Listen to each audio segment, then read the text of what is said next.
welcome to the task force.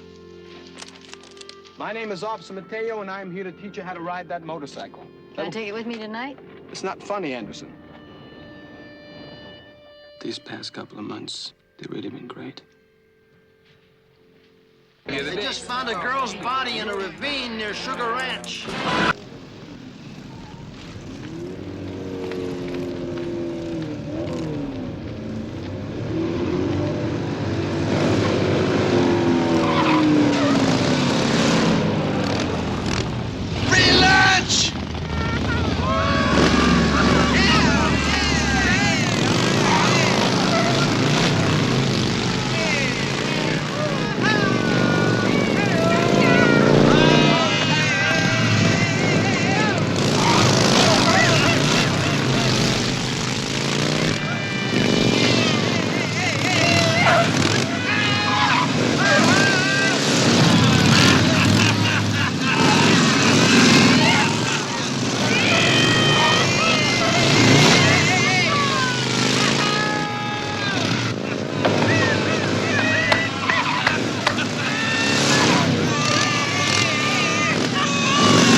Come on, you're gonna do it first. Let's go. It's not that hard. Once you do it, once you leave, I'm a born leader. Geronimo, buddy.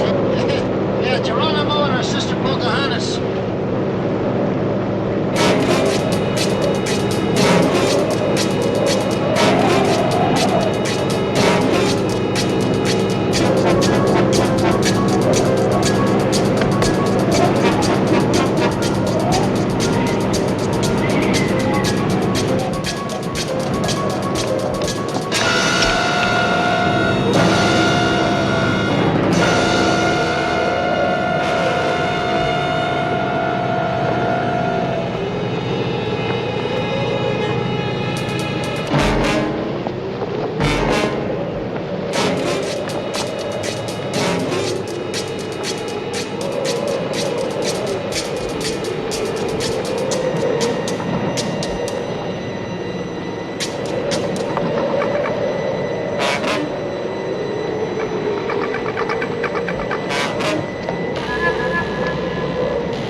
Are you all right? What happened?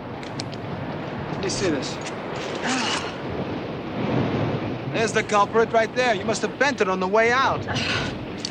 Thanks, Rick. Hey, look, next time we go up, You're kidding. Say it, you got the We got root beer, we got some orange, we got some lime. I'll give the man a lime. Take care of him. You're, Jesse Arnold. Jesse Arnold, and, Rich Hoffman.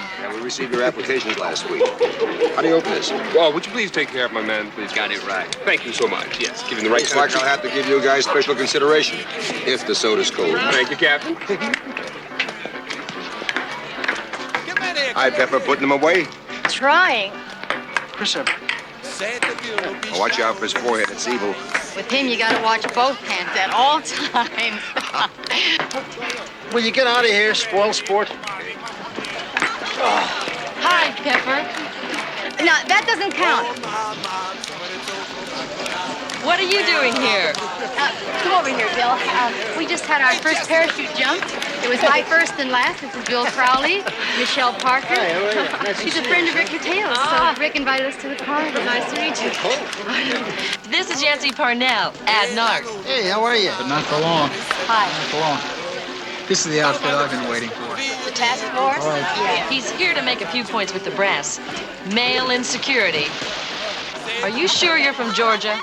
Parnell, you're the guy who keeps winning all the contests, right? Well, it's really no big deal. I mean, I haven't won anything major yet. But I've been entering these things since I was a kid. How about your last prize, Yancy? The one from the My Suggestions for the Rose Bowl competition? You never know when a relief map of Pismo Beach is going to come in handy. Where do I know you from? She works in our department, Bill. Fingerprints. And I would like to have your fingerprints on a glass. Oh, yes, ma'am. Tequila and Sure. tonic. Come on over here. Come on. What did the Reverend do now? We've got great ice cream this week. It's chocolate pecan. He made it? 4 gallons. 4. Listen, if it would keep you guys from boozing, I'd crank out 10. Okay, give me a key. Give me a note. Go ahead.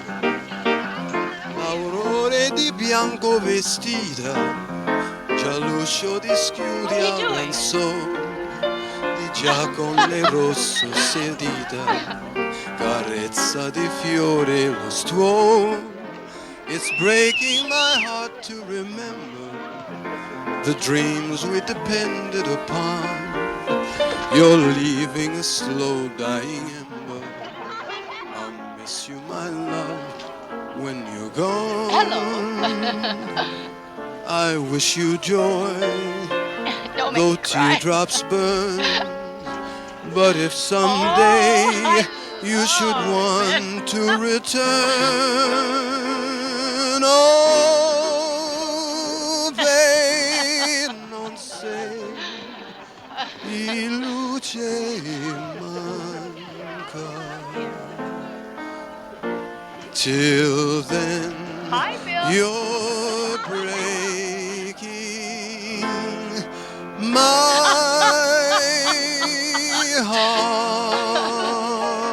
heart. Fantastic. Thank you. Thank you for You this. dance very lovely. Thank you. That was. Hey, Gumba. In the last verse of the last chorus. B flat, B flat, What, B flat? yada. I goofed? You goofed. Oh, no!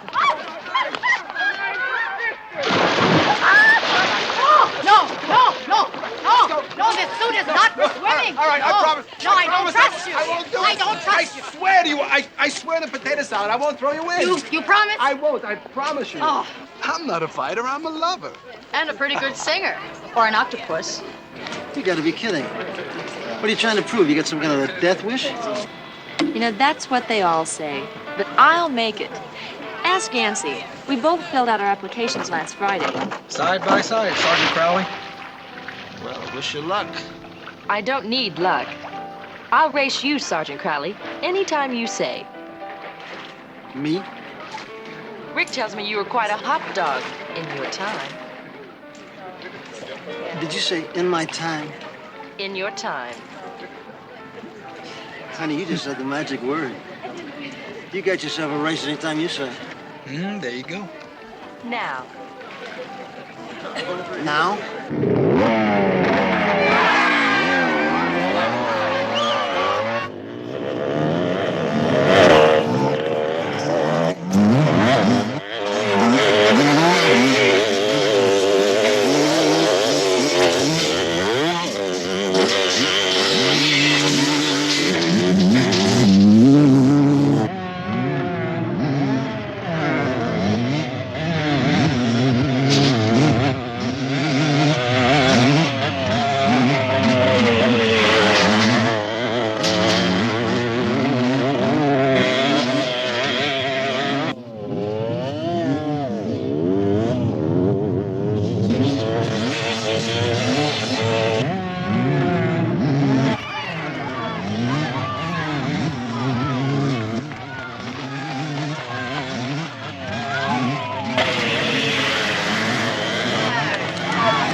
fifth pack today. Hey, how many did Ned say he spotted yesterday? Oh, about 50 riders all heading the same way.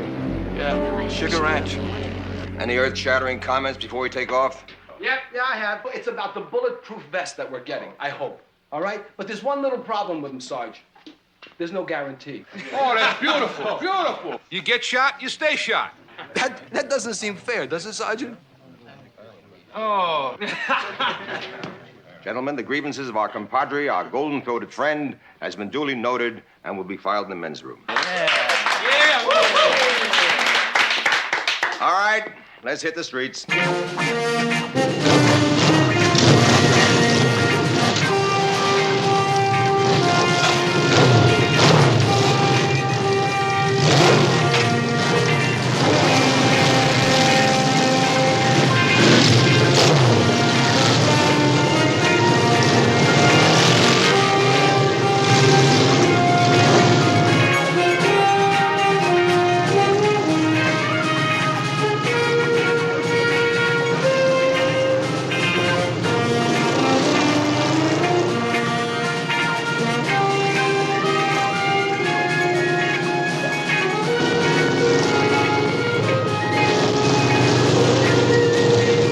Up ahead.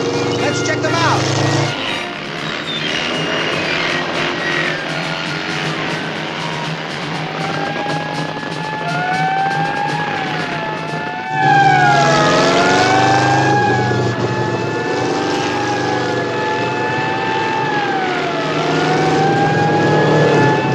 Pull it over.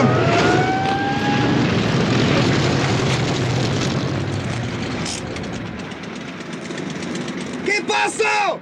What's happening here? What's going on? What's happening here, Comet? I see a driver's license. Driver's license. Everybody wants to see your driver's license. They all want to see the driver's license. There you go, Pally. Take it out of the wallet. Okay, you guys, back to the bike. Come on, move it out, move it out. What's going on? Robert Olchin. Robert Ocean, that's right. Now these people here, they call me Babu, booby. Yeah, well, your people should have told you that you have no front license plate on your van. What do you mean I have no plate? How can you tell me there wasn't a plate on the front, huh? Bobo, lighten up. That is his mission in life. Hey, that is your mission in life, my porcine friend. So you go ahead, write us up. Save it, Turkey, for someone who's interested. Where are you heading? We're going up the road. Trip up the road. I'm just asking you where that might be. Tell him. Well, sir, our plan is to ride until we get to a place where we're going to meet some old acquaintances of ours and their ladies. And we're going to have a reunion, you might say. Sugar Ranch, maybe? The old movie Ghost Town? Sugar Ranch. Sugar Ranch. That sounds good. Sugar Ranch, like 4 years long. It's a good trip. You okay? I'm fine. I'm not talking to you. I'm talking to the Oh, lady. hang on, pal. Now, this is my old lady. She left talking to new cops. Her name is Marco Polo, if you want to know her name. That's if you want to know her name. You sign that, please? Yeah, let me sign it on the autograph, the little autograph gag, huh? Gets a little rough sometimes, you know what I mean? So I'll just break it here. There you go, pal.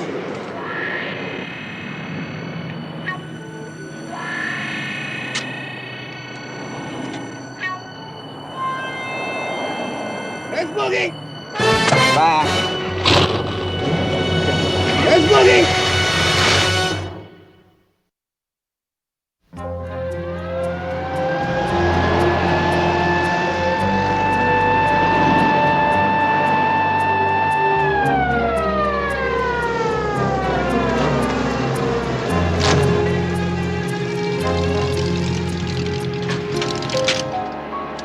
I wasn't speeding, officer. No, you weren't. Well, so what did I do wrong? I'd say it was a clear case of blatant mopery. Blatant mopery? See that sign? Moping is allowed on this thoroughfare between 10 a.m. and 2:30 p.m. What do you know about that?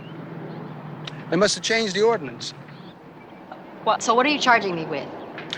Well, how about you have no illumination over your rear license plate? How about you take off your dark glasses? Is that all you cops have to do? Go around writing tickets? Why don't you catch the people who are committing the real crimes? The rapists, the robbers, stickball players. Now that's blatant mopery.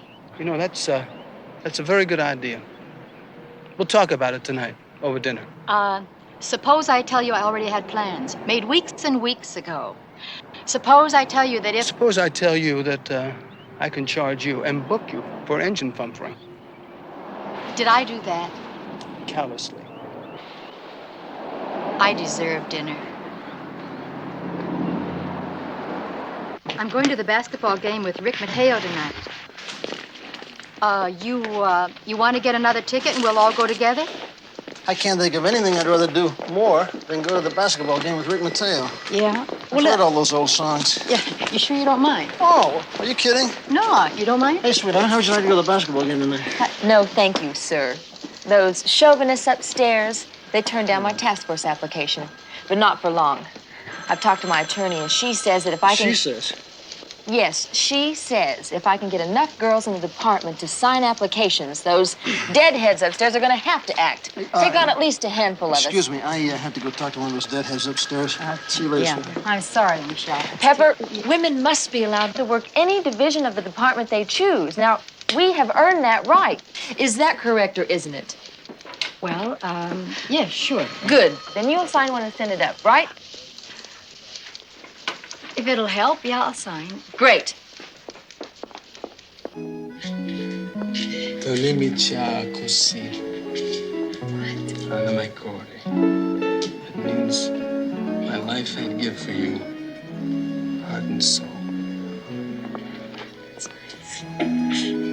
Sia bene, compa, e sospiro.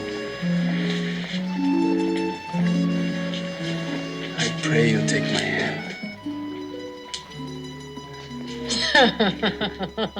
I adore you. I do. I do.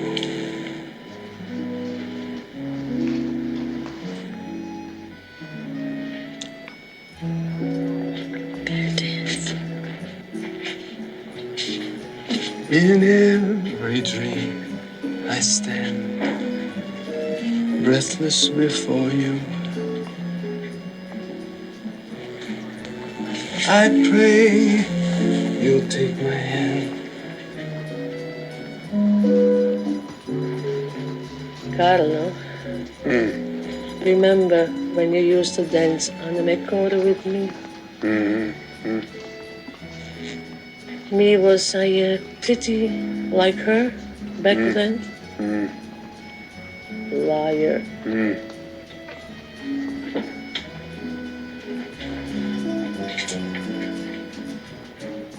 From stars, I'll make your crown and kneel before you.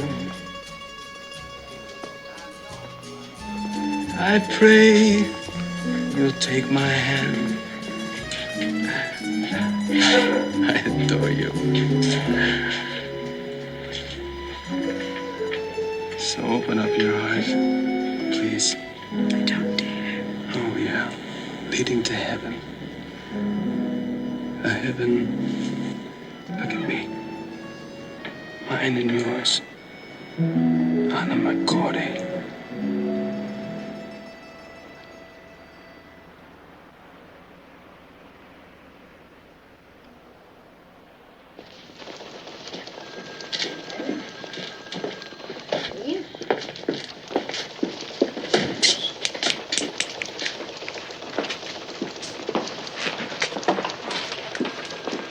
Always a thrill to be called in on my day off. What is it, the Gomez case? No, I just thought maybe you'd like to come in, sit down, and have a little drink with me. At 9 o'clock in the morning? It might make the news easier to take. What news? Well, I don't know how to break it to you, but I thought maybe a Boilermaker or two might help. Oh, I'll take it now. Straight and no Boilermaker. What's up? Okay. Thanks to the avalanche of applications from women hoping to join the motorcycle task force, The powers that be, rather than risk a civil suit, have decided to accept a token group of 4 policewomen and 1 sergeant to try to qualify. No. You want to guess, Kimosabe, who the sergeant is? Welcome to the task force. You know what it feels like, Charlie? That morning you were off to your first day at school. I am. Task force school. Hello? Hello, Pepper? Michelle. Listen, did I wake you? No, I was in the pool. Well, this is the day. Do you want to pick me up in about an hour or do it the other way around? Here's one I'll cook for us tonight. Roughage hamburgers. I'm having meatloaf. Hey, that's great. Nearly the same thing. All you need to add is a cup of groats. Gross. Hey, Mom. Do you remember Pop talking about Pepper? Pepper Anderson? He worked on a couple of cases with her. Well, don't you think it'd be kind of fun if we had her over some night for supper? Cookout, maybe? Just pick the night and I'll pick up the steaks. You said it, Michelle. This is it. Oops. It's our day, a milestone for women all over the world. Yeah, at least for 5 of us. Well, I'll see you later. Pep, Yeah? do you always go swimming at 5 in the morning? Every morning, just before my polo match. My favorite fares. You and little Fritz. Yeah, well, these are allowed. Get the door, get the door, get the door. Yancy. Hey, group. Hey, this is the morning, huh? This is it. Pull up a chair. Dig in. Fritz, this is one morning I do not feel like eating. Why? Did you come in first in that cat food contest? 3rd. I won a 3-year supply. All you need now is a cat. Oh, boy, oh, boy, oh, boy. You like that, huh? Jesse Arnold. All-star, UCLA, Medal of Valor. Last year, saved that busload of kids that went off the bridge. Oh, that Jesse Arnold. Yeah. How nice of them to save him for me. Go get him, honey. Let's go.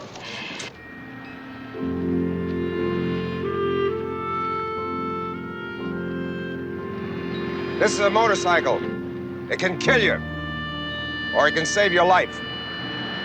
Now, it's a tool of your trade. Now, if you can't handle it or take care of it, you're useless at the task force. Now, let's go to work.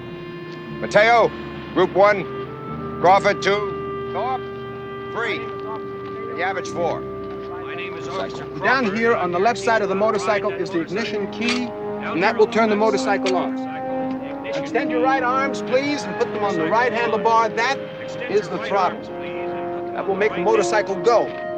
Right forward of the throttle is a red button. That is a kill switch. All right, a kill switch. If you're ever in any kind of situation where you cannot control the bike, and you use this, and it kills the bike. Mount up!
Take that one.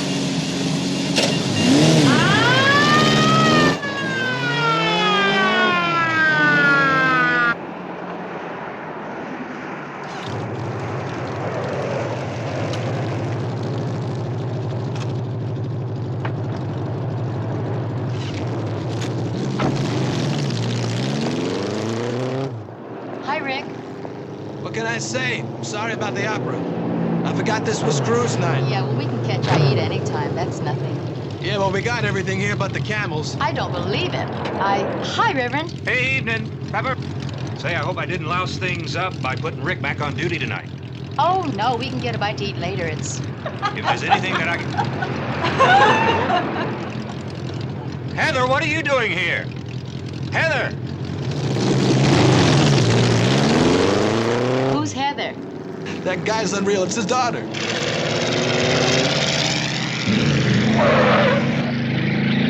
I don't believe that. Did you see that yellow job with the 3 wheels? I don't believe this.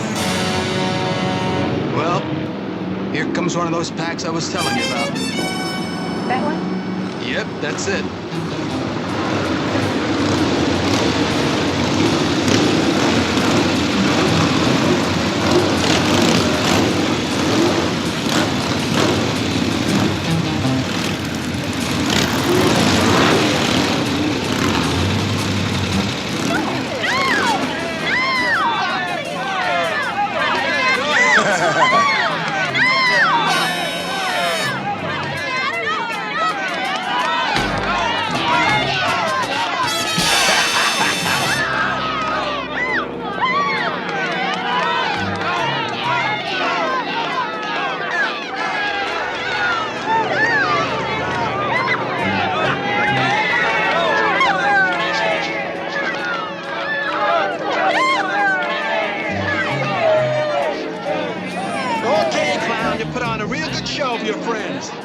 Now, I think you're due for a little time in the bucket, you know? You just try to resist me and I'll break your neck. Oh! Put your hands on that hood!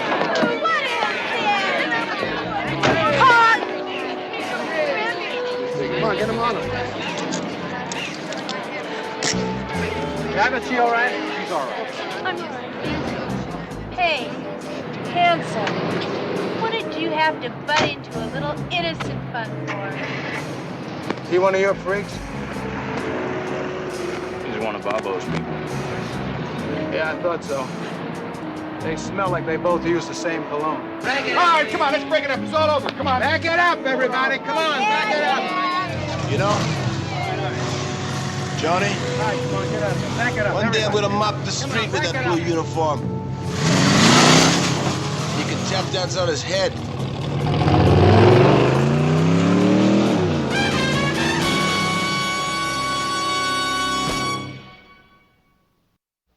I'll take a half cup, make it black. Still freeloading, huh, Ricardo? How you been? Pretty good. Missed you at the handball court last week. Where were you? Busy. Wow, I thought you wanted to see me, man, not poison me. It's terrible. You forget that it was your mother who taught me how to make coffee in the first place. It was, huh? Yeah. Hey, I got something this morning. Missing persons. Look at this. Her name's Joan DeMarco. I was taken about 3 years ago. Now she'd be 18. It's the daughter of a state senator, Sacramento. Ran off with a chopper freak about a year ago. Know his name? Yeah, we ran a make on him. His name is Robert Olchin. He calls himself Bobo. Olchin. His left hand missing? Yeah, that's right. He lost it in a motorcycle accident a couple of years ago. Yeah, sure, I know this kid. I pulled that creep over, Olchin. Where? Sighted him on the highway. She's sitting next to him in the van. Yeah, quiet kid. She looked like she was half in the bag all the time. Her folks said that he's made a real tramp out of her. She looks a lot different. She has shorter hair now. Was that right? Mm-hmm. Well, this morning, got this. That's what they received yesterday. Got your daughter. You can have her back for 25 thou. We'll be in touch. R.O.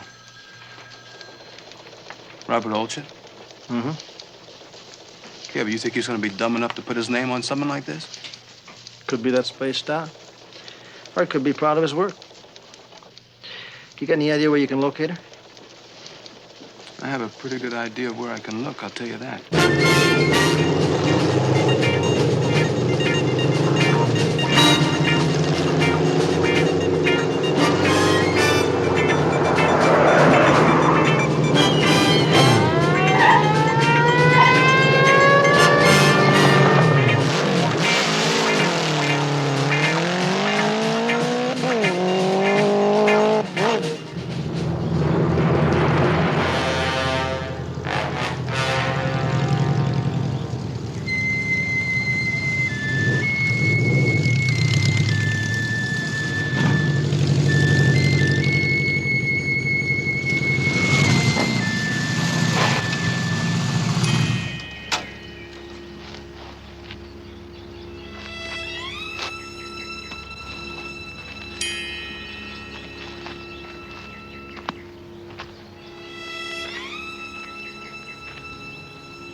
Would you be having any spare change for a brother? Where's the girl? Girl? You want a girl? Look at all these brothers. Come here, baby. Come over. Huh? You want to spend 100 on this one? Joan DeMarco, where is she? Joan DeMarco. Oh, Marco Polo. She became a famous world traveler, so she must be traveling, you know. She split. She split, huh? Yeah. Split where to? How am I supposed to know? She got in the breeze. First of all, pal, I don't even care, you know? And in the end, maybe she went home. No, she ain't home, pal. She's got a lot of bread, you know. She ain't home. There's a missing out on her. Oh, yeah. Oh, well, that's a drag. And all I can say is maybe you can run an ad in the free press, like girl missing or something. You know, hey, listen, what are you hassling me for with all this jazz? I don't need this. How about something simple for you? What's that? When's the last time you saw her? Let me try something simple. I said she split. Nice looking guy like yourself. Shouldn't have any trouble getting a broad, huh? Let's go. Come on, let's get out.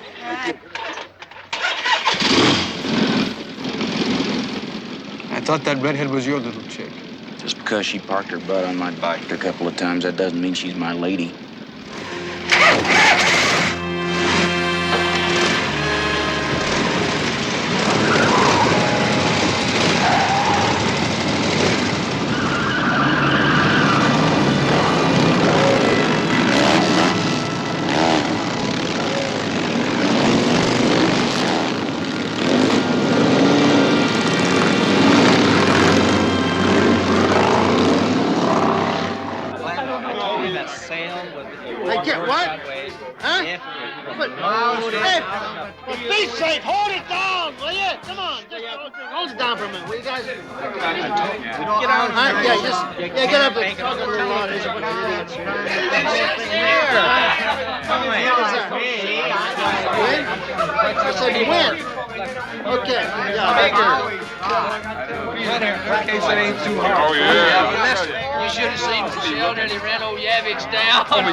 Good looking rider, you know what I mean?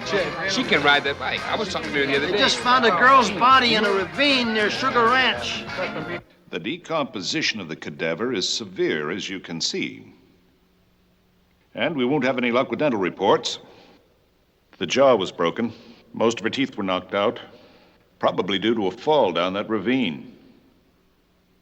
But obviously, she's a female Caucasian in her late teens or early 20s.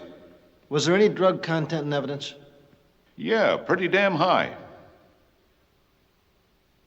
Think it was a homicide? Yeah, I'd say. I judge mainly because of these slash marks. Probably made with a sharp instrument. Steel? A steel claw, possibly? Mount up! We've been here 6 weeks now, and I want to see some improvement. Ready? Pour now!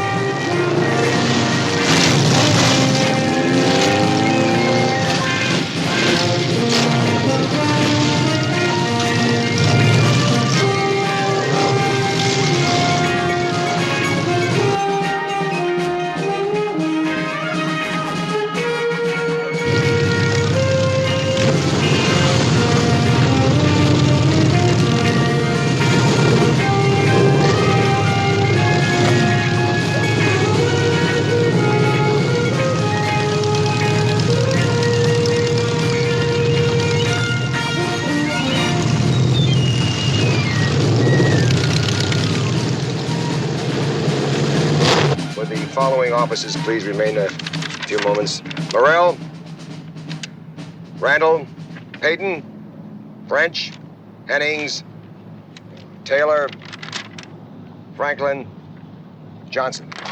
Rest dismissed. Would you please come over here?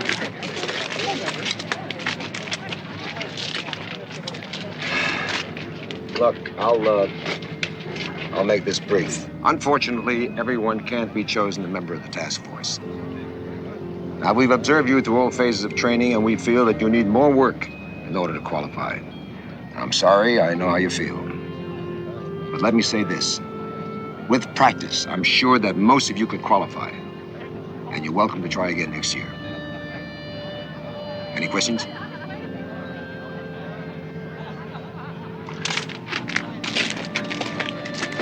Well, it's back to juvenile for me. I miss the kids anyway. I'm sorry, Charlie. Salute. Thanks Next person I'll be saluting is the sergeant in charge of pencils, pens, and paper clips. Hey, Charlie, we know how you feel, buddy. Nobody likes to be washed out of anything, but it happens to everybody, you know what I mean? I am not everybody, Rick. I'm gonna have a heck of a time pushing that pencil around for the next year without you. Listen, I'll tell you what. I'll make a deal with you. I will help you myself on my time off, okay? Deal? We can help you together. You mean that? Sure, we mean it. Sure. Okay, then no tears, no lumps in the throat, no soap opera. Instead, a toast to the loveliest lady ever to tame a bike. Me? No lumps in the throat, no tears. I almost let a few slip out. He'll be all right. He'll be all right. He said it himself. There's always next year, you know? Just like there's gonna be tomorrow night for you and me. Rick, I think I better stay in tomorrow night. No way. No way. Forget it. Look, I got so much stuff to do. Listen, it's Linda Hoffman's shower tomorrow. I don't even have her a gift yet. I got to pick up my dry cleaning, and Tuesday is the graduation ceremony. I haven't even had time to wash my hair. Rick? So what's the big deal? You do all that, and I'll pick you up at 8:30. Okay? You're too much. Okay. Sleep tight. You too. All right. Bye-bye. Ciao.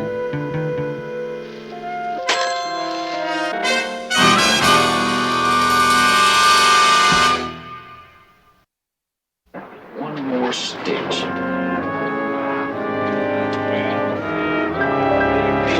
Hey, you want to see something great? Look at that. Hey, how about that?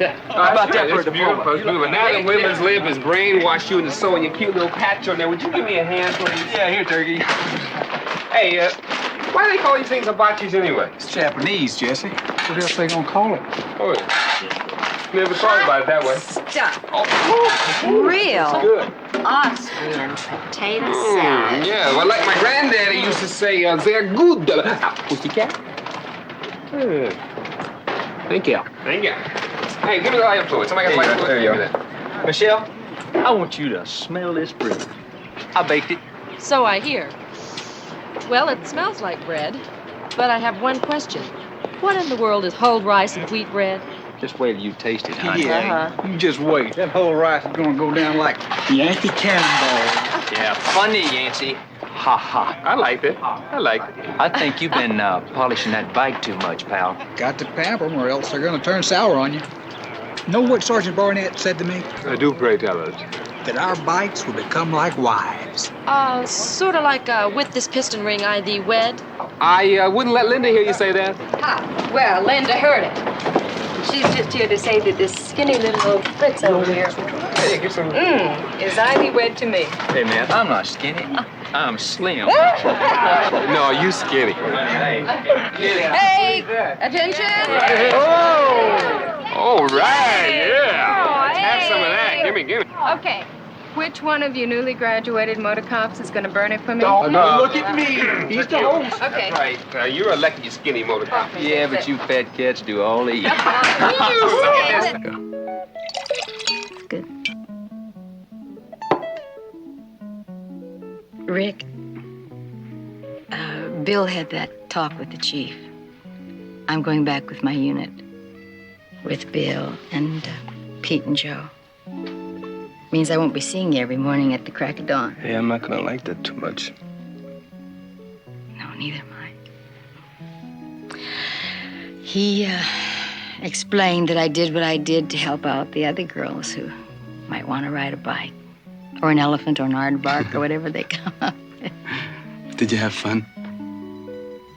I loved it. Yeah. But don't tell anybody from personnel. No, I won't. But I'm really happy that you know how to ride now because we can just take off, ride out into the sunset like Dale Evans and Roy Rogers. Mateo and Anderson. What a quinella. Have I ever told you? Yes. You have. That I have always been. Come here. Yes.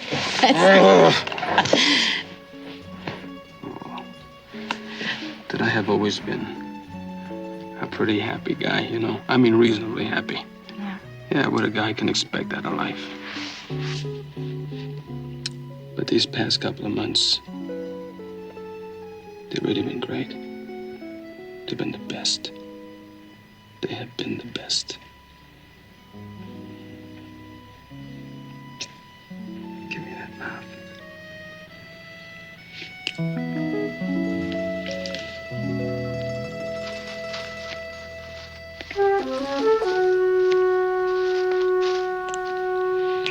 Hey, listen to me. Mm-hmm. There's somebody watching us through the window. Now just relax. Shall I call the police? Never. Hey. Are you serious? Yeah. Just stay here. Don't move from here, okay? All right. Hey, where do you keep the coffee? I need some coffee. Above the stove. Above the stove? Why does everybody always keep the coffee above the stove? I don't know.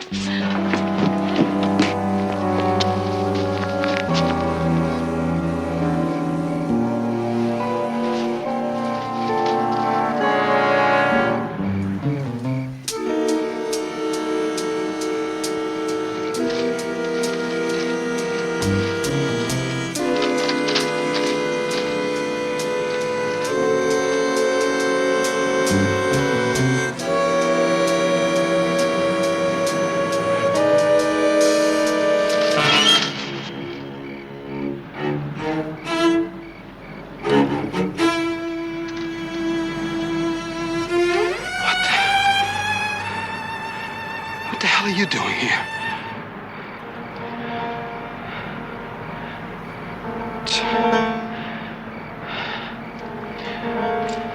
Come on, get out of here. Come on. Get out of here.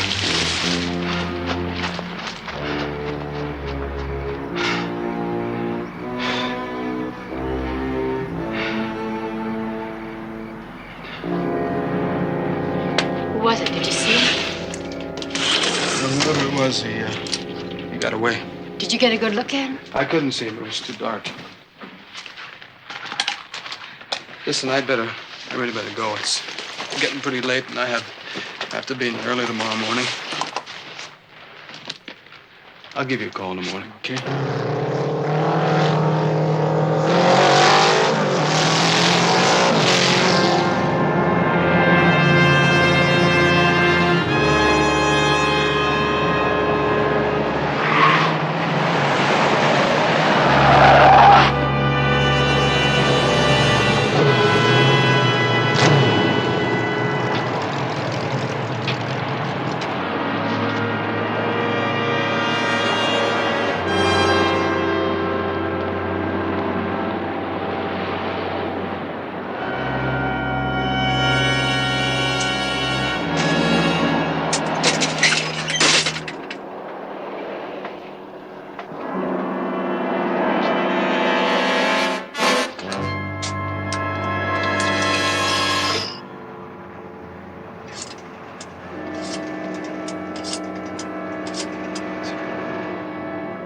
Dr. Guy, please.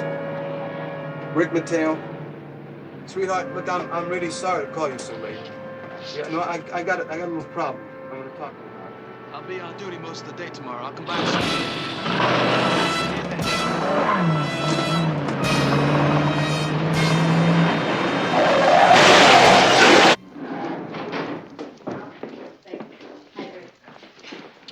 Hey, Gina, where you been? Bill? Hi. Gang?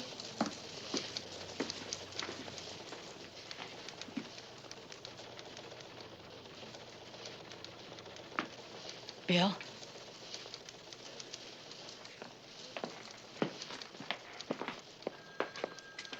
Who is it?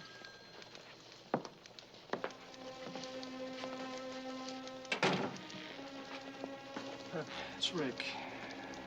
Last night you got hit by a van.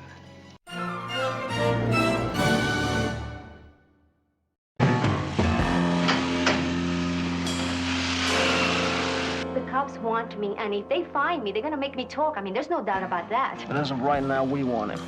So get to your snitches and light some fires under him. Mrs. Osborne, the real reason I'm here is to ask for your help. Doing what? We're trying to find Cleon Wells. All right, Wells.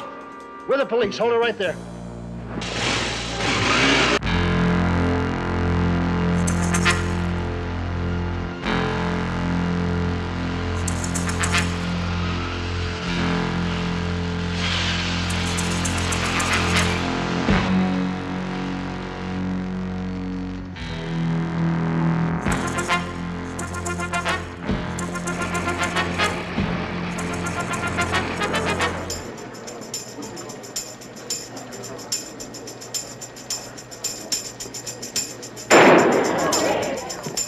All right, this is the holdup, you people. Nobody make a stupid move and nobody gets hurt.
All units in the vicinity on 13 Adam 43 and 211 silent at 1012 Raleigh.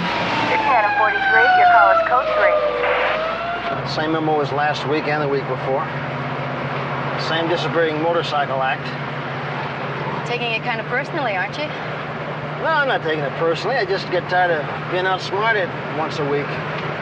Only once a week. That's kind of an improvement, isn't it? Why do I feed you a line like that? All units code 4, Roger 13 Adam 30.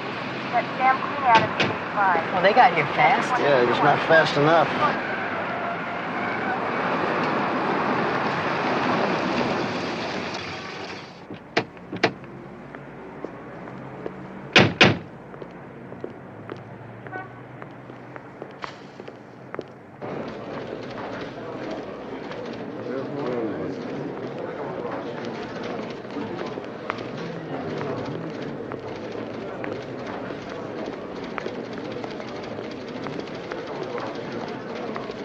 Anything new or different? No, the same various descriptions as usual, but everybody agrees on the helmet. What about the employees? Were they any help? Yeah, well, they all agree on one thing, too. What, that they was robbed? I bet there was no camera at this place either. We're lucky. Got a tape deck. I don't know how good the pictures are, but... At least we got a tape. Well, how about that? What do you say, about 5'6", 5'7", 165 pounds, something like that? Caucasian, Oriental, black. All of the above.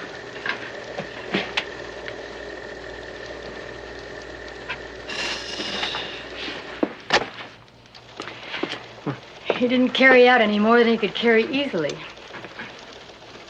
No? Just what he got from the tellers, same as before. Obviously, he didn't want to take too much time. Left-handed. Yeah, he held his gun with his left hand and looked at his watch on his right. Let's take a look at it again. Come in. Here's the readout casper, Sergeant. Oh, thank you, Sergeant, excuse me, Officer Quinlan, right. Oh. You're welcome anytime.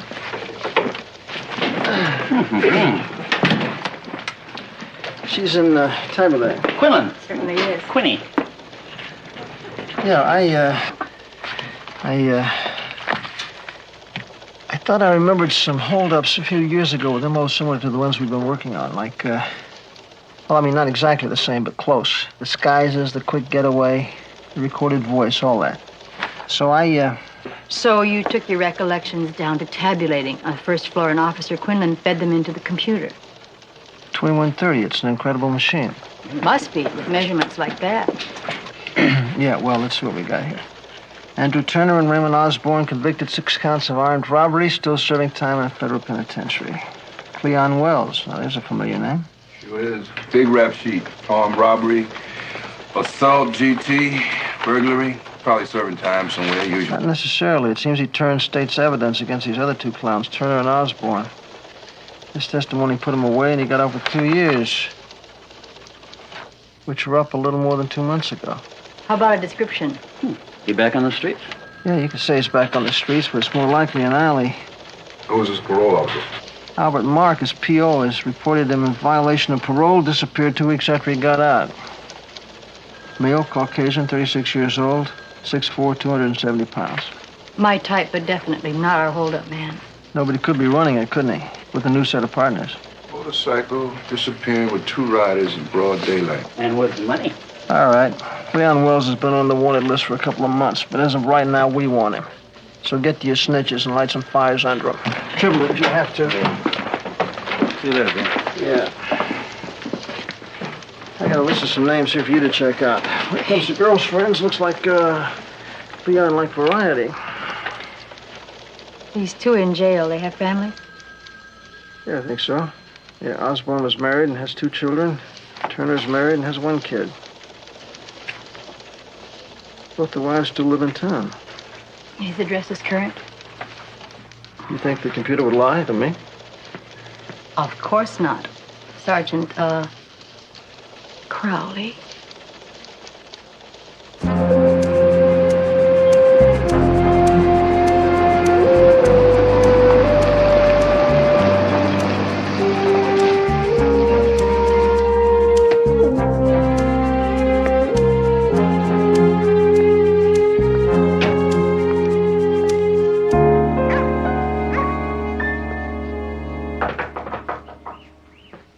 I'm pretty busy today, miss, and I really don't need anything. And, I'm Sergeant Anderson. I'd like to speak to you for a few minutes, if I may. Oh, my God, Raymond, something happened to him. No, Mrs. Osborne, he's fine as far as I know.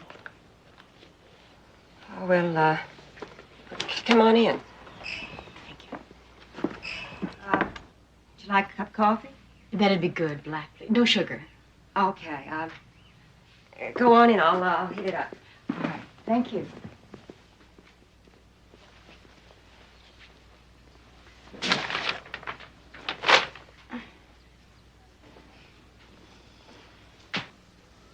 Hi.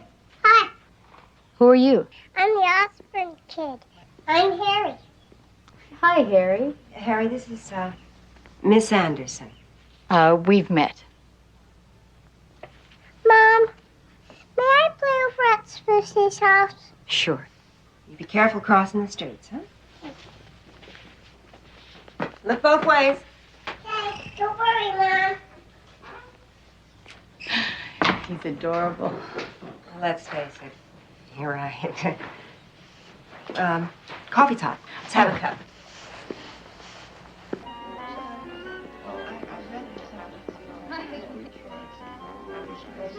Sorry. It's okay. Keeps you hopping, doesn't it? Well, I was a model in my younger days, so making the transition to hostess wasn't too bad. Besides, I know the owner. Looks like a nice place to work. Yeah, it is some nights. Could pay more, but I manage. It's cost an arm and a leg to keep a kid in boarding school today. Since you know all about me, why the questions? I'm looking for Cleon Wells. I hoped you could help me. I thought he was in jail. He was in jail. He got paroled. Promptly disappeared. See, we think he's involved with the Helmets. Who are the Helmets? Those motorcycle bank robbers. In the papers? Oh, yeah. Well, he could be. He's sure capable of anything. He turned my husband and Ray Osborne into a couple of thieves. He sure wouldn't have done it without him. Why don't you ask them? We plan to. In the meantime, if he comes waltzing in here some night, how about giving us a call, will you? Oh, don't worry.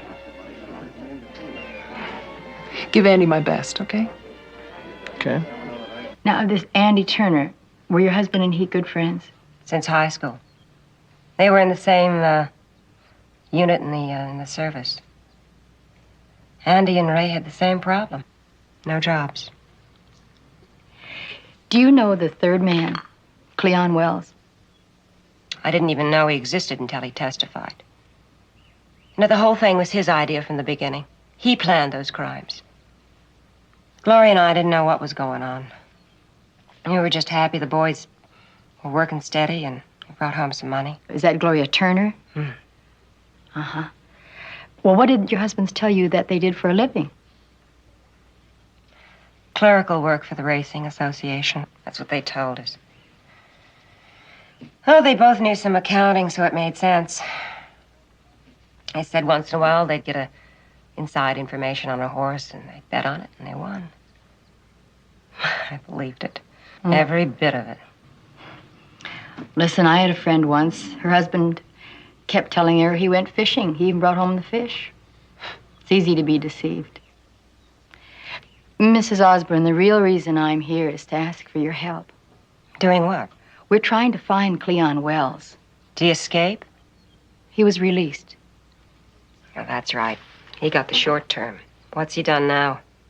Jump parole. We have reason to believe he could be mixed up in a series of bank robberies. You might have read about them. The press has been referring to them as Helmets. The men that ride the motorcycles. I heard a news broadcast. They held up a bank this morning, didn't they? That's right. I wish I could tell you something to help. I can't think of anything. I didn't know him. I never even spoke to him. I sure hope you get him. We will. Thank you for your time. That's all right. It's nice to talk to somebody about Raymond besides Harry. You miss him, of course. Yeah. But he'll be back one day, and we'll get by. I've got a job. Oh, good. Dental technician, about 4 days, and we're making it. Just. You know, I noticed, of course, your little boy is very durable. Children don't get that way by themselves. You've done very well with him. Loving him helps. And he's not teased as much by the kids about his father anymore, but when he is... Goodbye, Mrs. Osborne. Now, if you should recall anything about Cleon Wells, you'll phone me at headquarters? Sure. You go up and visit him often? No, not often. It's a long trip. I'll tell him you sent your love. Okay. That too. Excuse me.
Yeah, I used to have one just like that. You can get them just about anywhere.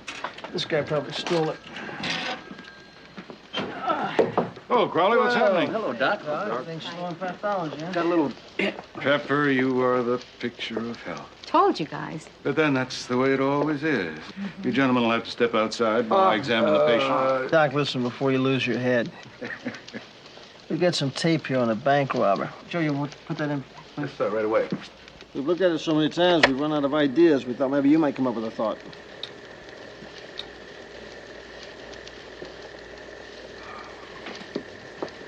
Bit livelier than most of my patients.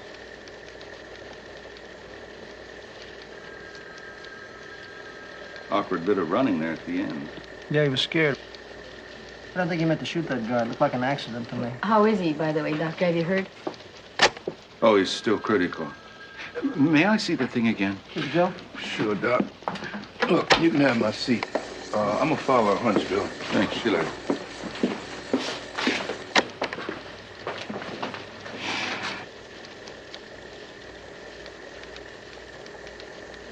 Something about him bothers me. I don't know what it is. Yeah, well, there's a lot bothering me, too, including several people who outrank us all. One thing, hey, Pete. Yes? Get a bulletin out to all these banks with cameras. Tell them to hook up tape recorders so we can hear what's going on, will you? Right. Good to see you, Doc. Yeah. See you later. Yeah, this is a blow-up of his hand. They had it blown up because I thought maybe that watch might be something special, but unfortunately it's not. Exaggerated tuberosity of the humerus. Got very broad shoulders. Short radius. Underdeveloped carpus. What's that mean in English? Oh, for a man with very broad shoulders, he's got short arms and very small hands and wrists, almost feminine. Well, possibly it could be the result of polio when he was a child or an accident. I mean, either way could affect the manner of his running. What about his powerful shoulders? Oh, well, that's overcompensation. It's very common in this case. All I can say is I hope you find that, Bills. I wish I could tell you where to look. You blame him for you being here, don't you? Well, of course I do. We says I did to begin with, and then he blew the whistle on us. Well, I can't blame him altogether. I didn't have to listen to him, did I? Mr. Turner, let me give you a little advice. When you come up before that parole board, I'd suggest that being sore at Cleon Wells isn't going to do you much good. I'll show remorse, don't you worry. And it won't be acting, believe me. What are your plans when you get out of here? As a matter of fact, I've gotten into horticulture while I'm in here. I've studied it, and I'm good at it. Green, both of them. I think it's almost a gift. I really do. I don't know how enthusiastic my wife is going to be about it. It's not what you'd call exciting, I guess. How'd she look, Sergeant? She looked very well. It's a nice place she works in. Mr. Turner, I appreciate your help. Yeah. Thank you very much. Your wife sends you her love. Thanks. Sounds nice. You can't touch it, can you? I haven't seen or heard from Cleon Wells since the trial, and I hope I never do again. Do you blame him for getting you involved in the first place, or for testifying against you? Both. Well, if you hadn't been arrested, you might have gone on with it and been shot eventually. Thought about that, too. Your wife, Karen, is doing beautifully, especially with your little boy. He's something else. What I did, it was rough on them, Sergeant Anderson. I hope to make it up to them someday. How soon before your first parole hearing? 8 more months. Have you filed for an appeal? Public defender's office is so busy, it'll take him longer than that to get to us. We can't afford a private lawyer. Goodbye, Miss Strasburg. I'm sorry I couldn't help you with your problem. I think that... What? Well, I'm no detective, but I think it's very possible that Cleon Wells is involved in those holdups. And please get him fast, because he could jeopardize my parole.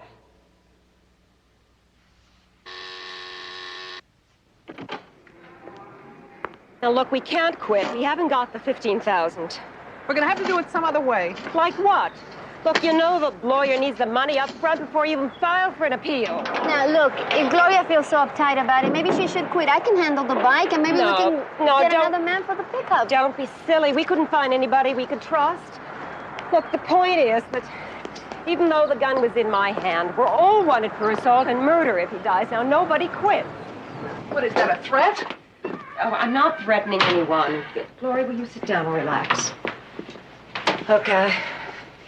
It's just that we've come this far. I want us to go all the way, all right? You know something? It seems to me next time if there's a security guard, he's gonna think twice. What are you so eager about? Is it kicks? Is that all? Not at all. I never lived so good before. Besides, there's a little thing, you know, like I've got a sick mama and 5 little brothers on the east side. They're eating now all they can handle. Oh, come on, listen. We're doing fine. We're doing better than Cleon ever did, and he's the one getting blamed for it. How do you know? Well, the word is out on the street that the cops want him. They want him real bad. And not just for jumping parole either. They think that he has masterminded our capers. You know, I bet it's killing him getting the blame but not the bread. Oh, I hope they get him. When they do, he won't have anybody to think on. Not this time. Look, just 2 more, and we'll plan them very carefully, huh? Okay? I hope my husband appreciates what I'm going through for him. The thing is, he'd never believe it. Neither would yours.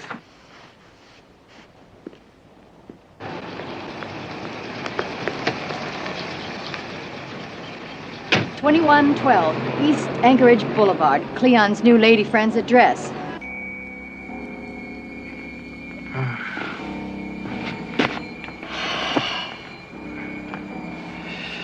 Sure she was telling you the truth? Oh, yeah. She was good and mad. It's getting light already. Mm-hmm. Usually does about this time of morning. Which is 5:16. Everybody else is awake.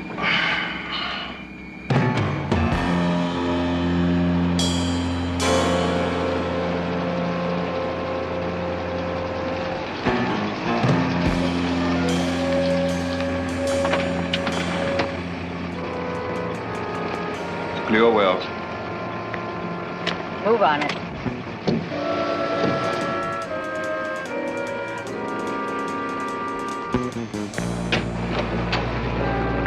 Easy, Wells. We just want to talk to you.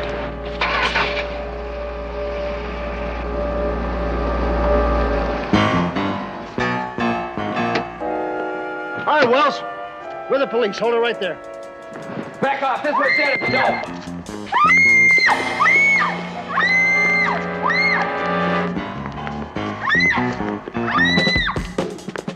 Charlie, we want him alive. Yeah, I'll do my best, Bill.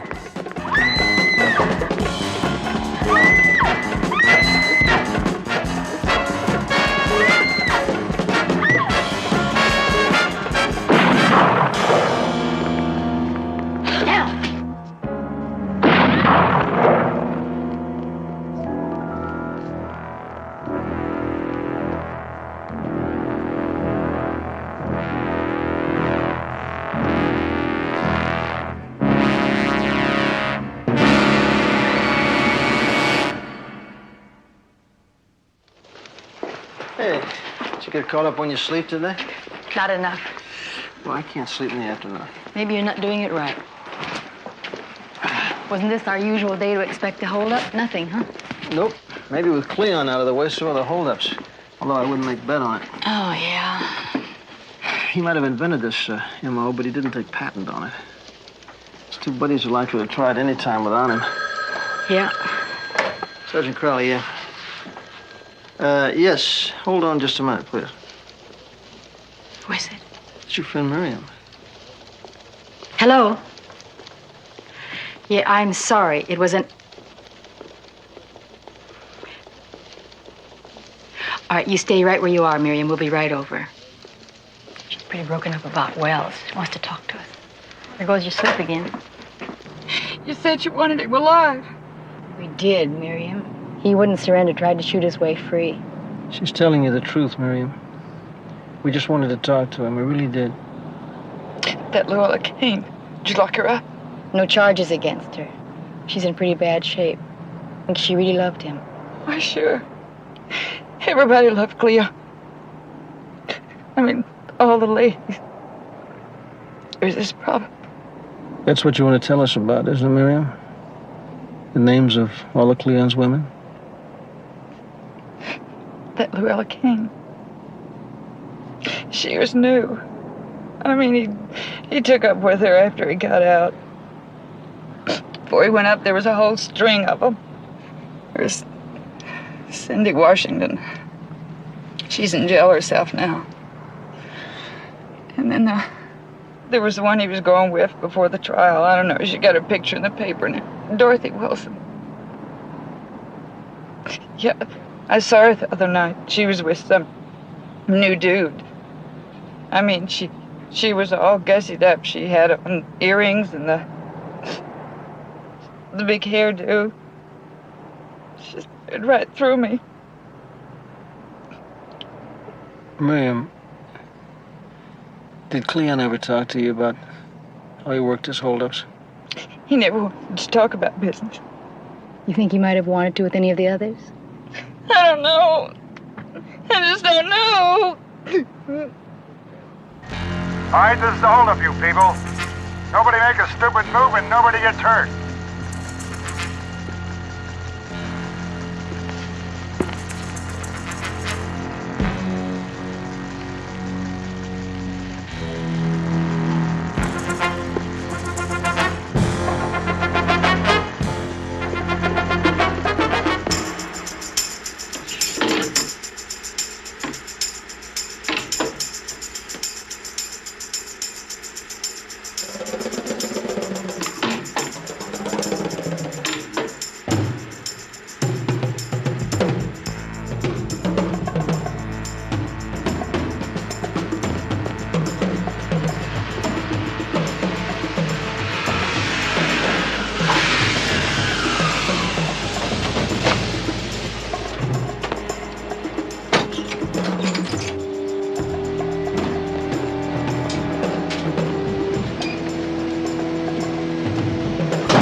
Again? Same old ball game? Same old shadow. Only this time we got sound, just like in the real movies. Yeah. Why don't you sit down? I'll show you talking.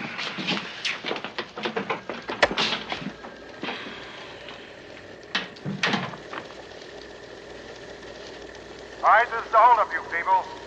Nobody make a stupid move and nobody gets hurt. That's Cleon Wells' voice coming from the tape. That's right. Still robbing banks even after he's dead? Maybe it's his ghost. Or somebody he taught very well. Or somebody who picked it up. Dorothy Wilson, maybe. Bill, let me look at those other tapes again.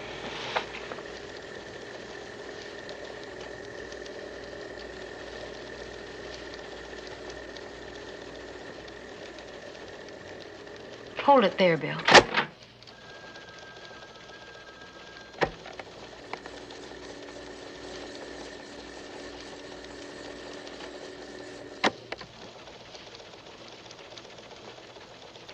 I remembered it was a good angle of the gun, but it's not that good, is it? No, it's just fair.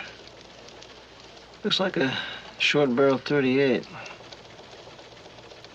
I don't know. One thing we do know, it works.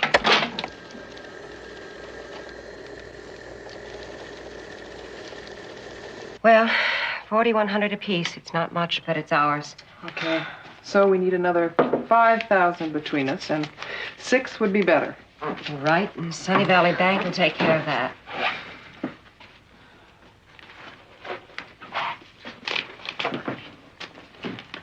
You're awfully quiet. What's the matter? Nothing. Well, I'm really sorry about Cleon. I really am. You're not still hooked. No, I didn't want to see him dead. Just out of circulation. When Raymond gets out and we're settled someplace, I'm going to give some money to that Bankard's family. He didn't die. Oh, I know, but I'm going to do it.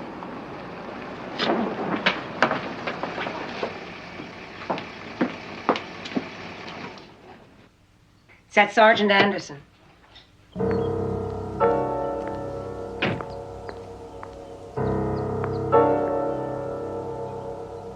What do we do? We do what we've got to do.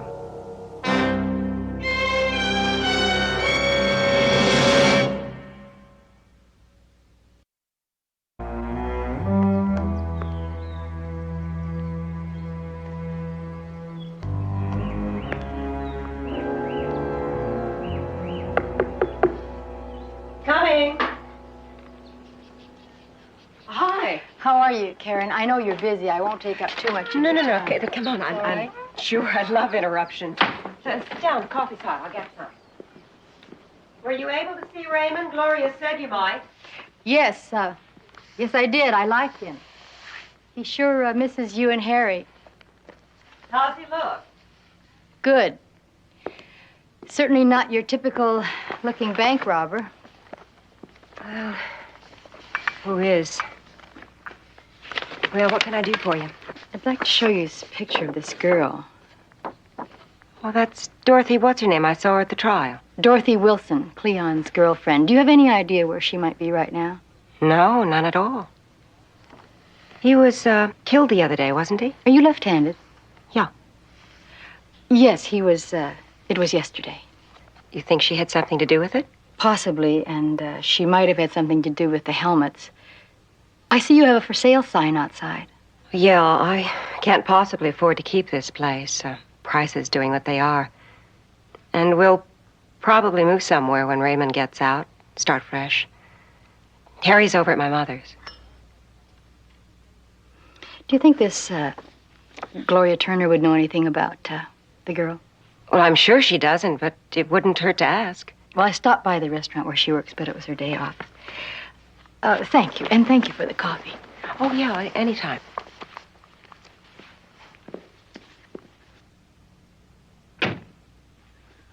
Oh, she knows something.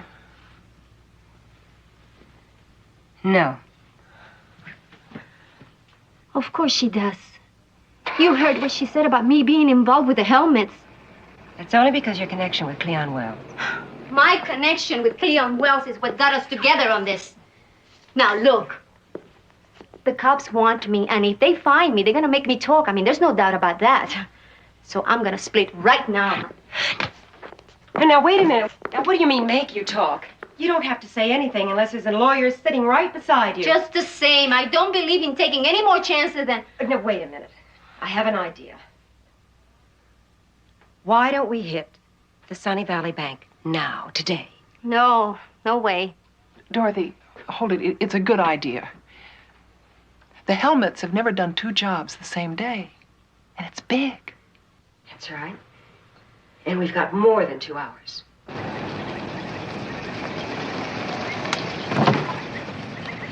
Y51, come in. 12Y51. 12Y90, 12Y51. Bill, I've just left Karen Osborne, and she has no idea where Dorothy Wilson is. At least she says. I don't believe her. Why not, Pep? And furthermore, I have a very strong suspicion she could be our hold-up man. What did you say? Yeah. Listen, she's the right height, and with padding, she could look the right weight. She's left-handed and wears a chronometer just like the one we saw on the tape. Where are you now, Pep? Sitting near the Osborne house. She can't see me. Listen, put up that tape with that last shooting. I'm way ahead of you, kid. I just put it in.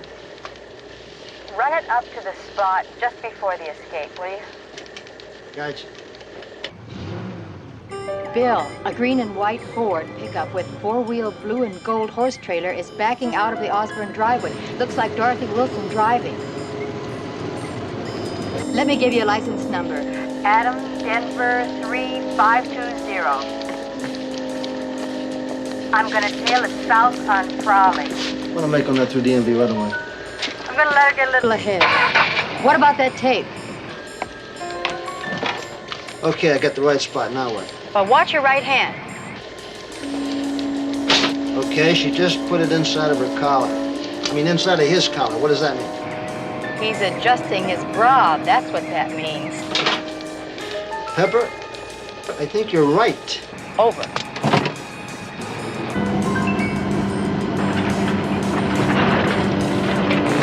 Makes sense. A small wrist.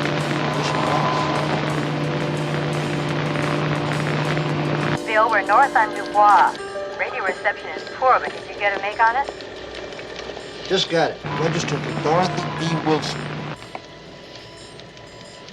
Pep, did you read me? Pepper, did you read me? Pepper? Pep? California license, Ida Edward 49901. Instruct any unit that spots the trailer and pickup to tail it and notify 12Y50. 12Y50, Roger. All units in the Sunnyvale area, a 211 suspect in a green and white Ford pickup is towing a blue and gold four-wheel horse trailer. California license Adam David 3520. Lastly, north on Du Bois off Frawley.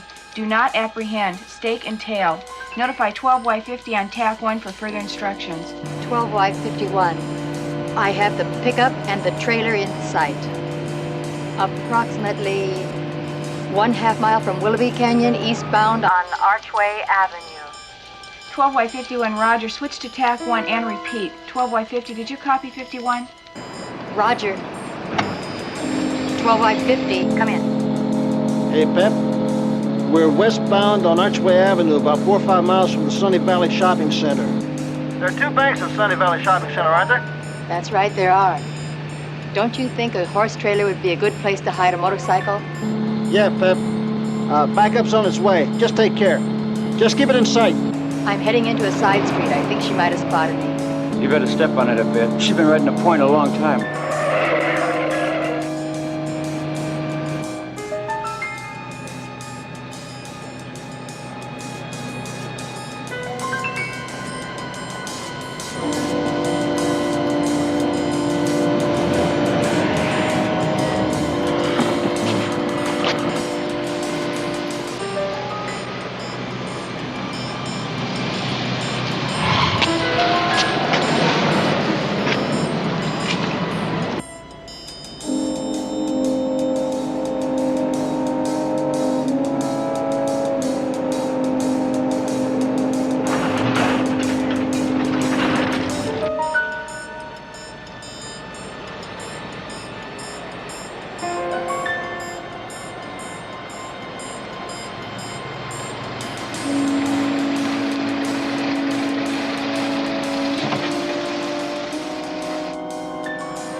Y50, come in.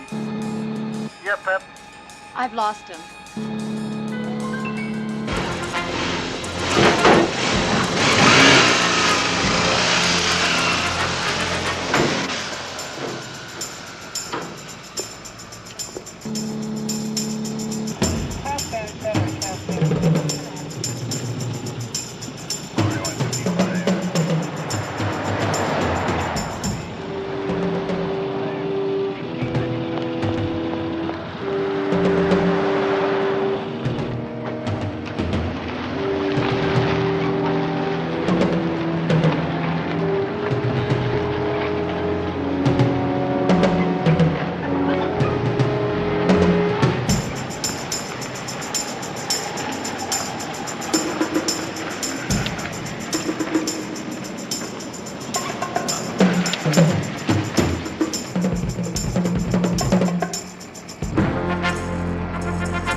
Pepper, you still on this frequency? Affirmative. I still can't find that pickup. We got the pickup. We also got the Wilson girl. But if the helmets were in it, they're not in it anymore. Where are you now? North edge of the shopping center, I can see the street side of the bank. The big one. Okay, we're in the parking lot. We got the back covered. Just sit tight.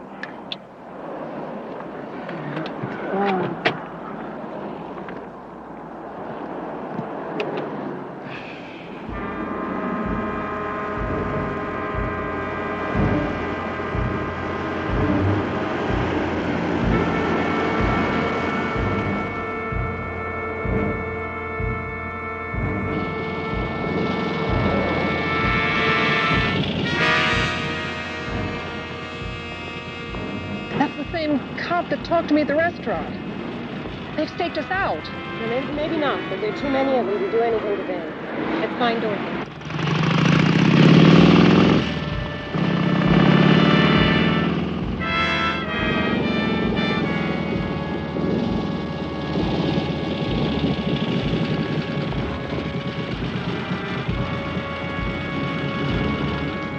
Damn it, got him.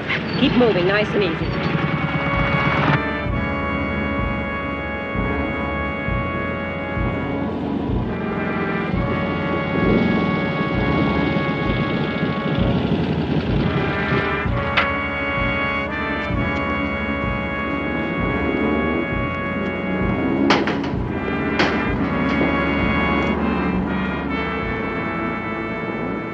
Pep, we got an empty trailer and Dorothy Wilson, but all we can do so far is give her a ticket for speeding.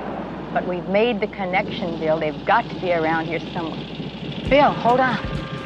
No helmets, no jumpsuits. They must have spotted you. I'm following them.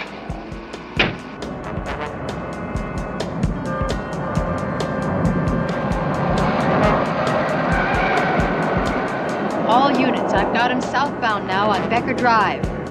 Roger, 51, we're on our way. All units respond TAC 1 for instructions. 51, keep us posted.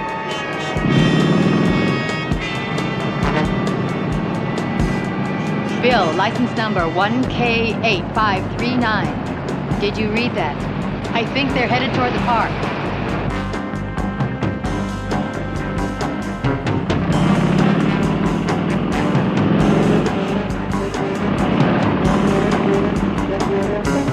Y50 and all units southbound now on Park Drive. They're headed for the south entrance to Becker Park.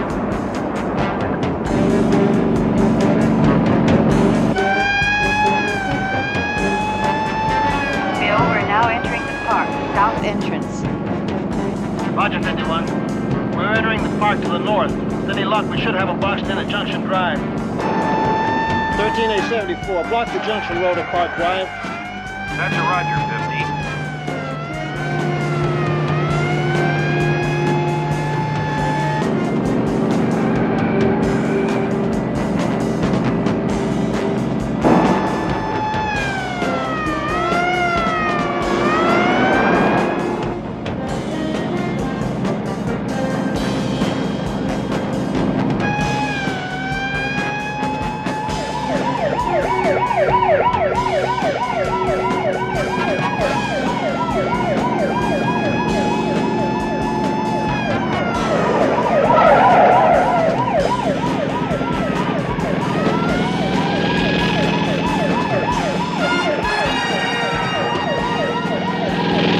Across the grass toward the playground. Roger, Pat, stay with her. We'll head her off from this side. 13A74, take the playground. Roger, 50.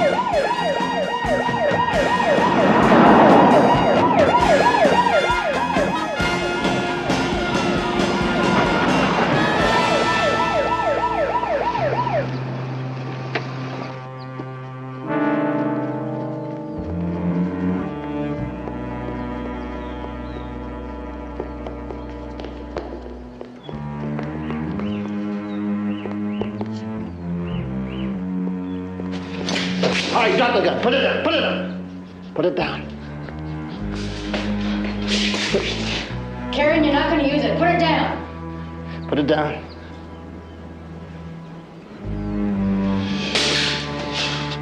All right, put your hands up. Get them up. Keep them right inside. You have the right to remain silent, Karen.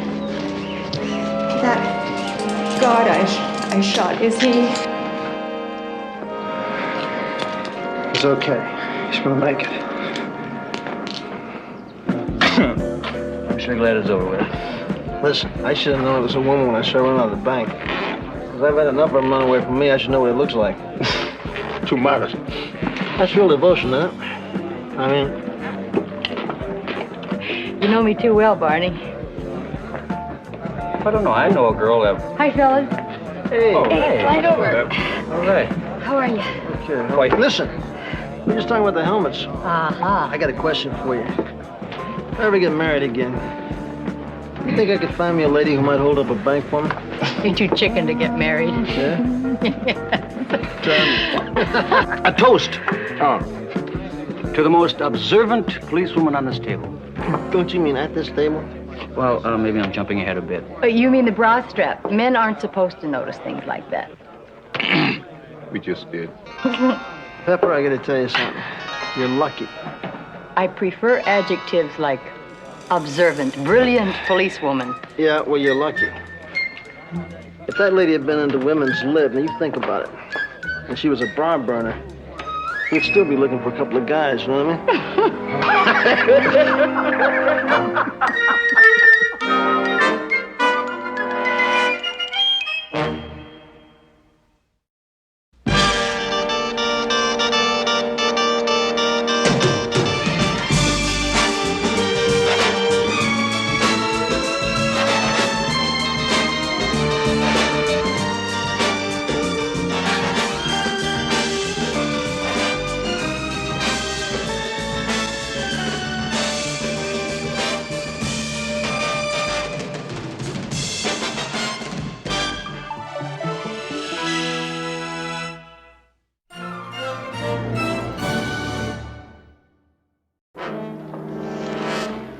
Well, then I guess I should tell you that he caught a number 120 bus right outside the door. A city bus for a getaway car? At 2:46, he was at the Melrose office, and just about 10 minutes ago, he cleaned out the central office. He hit the phone company? Now, suppose I were to take, say, $500 or $600 from each one. Welcome to the Christmas Club. Then to come home and find this Santa. It's Christmas Eve, and we just busted Santa Claus.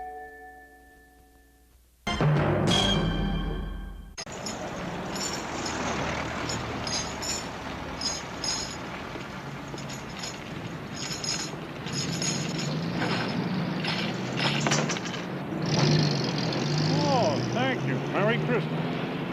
You're not getting much. Oh, don't worry.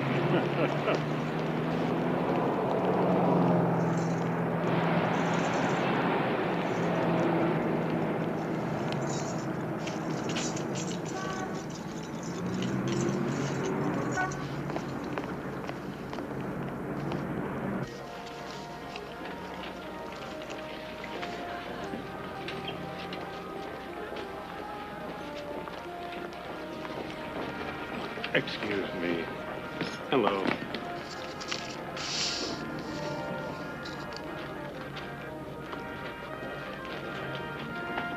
Welcome to the Christmas Club. Not what you'd call your everyday type M.O., is it, Sergeant? Would you call it that? Well, I gotta admit, he's enterprising, Captain. I mean, 3 banks in 4 hours. That's some kind of a record, isn't it? If you'll pardon my saying so, Crowley, I don't think you're entirely in the spirit of the thing here. Well, what I meant, Captain... What we have here is a little old man in a Santa Claus suit knocking over banks. Now, that's the way folk heroes are born. And that's what we're going to have on our hands unless you take that thing that you sit on, get it down to that bank, and solve this problem now. Yes, sir, right away. Be grateful, Sergeant. You know what they expect me to do? What's that, sir? They want a feasibility report so they can turn it down. They expect me to go through... Me? It's your unit. Captain, I want you to understand that I'm no, Take it. It's all yours. The bank first, then this. Bust Santa Claus. Yes, sir, right away. You mean that this is his first time out? This hotshot just jumps out of nowhere. You really believe that? This is Sergeant Pepper Anderson. This is Special Agent Ted, how Phil. nice to see you. So what do you think, Ted? Could all this be one guy? Well, it almost has to be, if you can believe the eye-wits. He leaves in a hurry, and he seems to leave alone. We'll be working together on this, won't we? All the way. You want to go to a party with us tonight? Great. McKnight's party. Didn't he say Friday night? This is Friday. It's next Friday. So where's the note? Oh, well, that's an interesting point. It's written on a letterhead. Acme Door and Hardware, St. Louis. A hold-up note on a letterhead? Don't trouble yourself. Our field office says that firm went out of business in 1947. So can we have a look at it? At the note? Sorry, he seems to have taken it along. Little old man. Well, not so little, actually. He's about 5'11", Caucasian, portly, with crinkly eyes. Well, that narrows it down. You said he left in a hurry. How, up the chimney? Banks don't have chimneys these days, old sport. Perhaps you've noticed. Well, actually, I'm fussy about those kind of details. You know, this is why I love working with you FBI guys. You're all so full of info, you know what I mean? Well, then I guess I should tell you that he caught a number 120 bus right outside the door here. He what? Why take the Bureau's word for it, Crowley? Check it out yourself. A city bus for a getaway car? Look, whatever you can tell us about him will help. Well, that depends. If it's the fellow I think it is, he got right off again. Where? Well, let's see.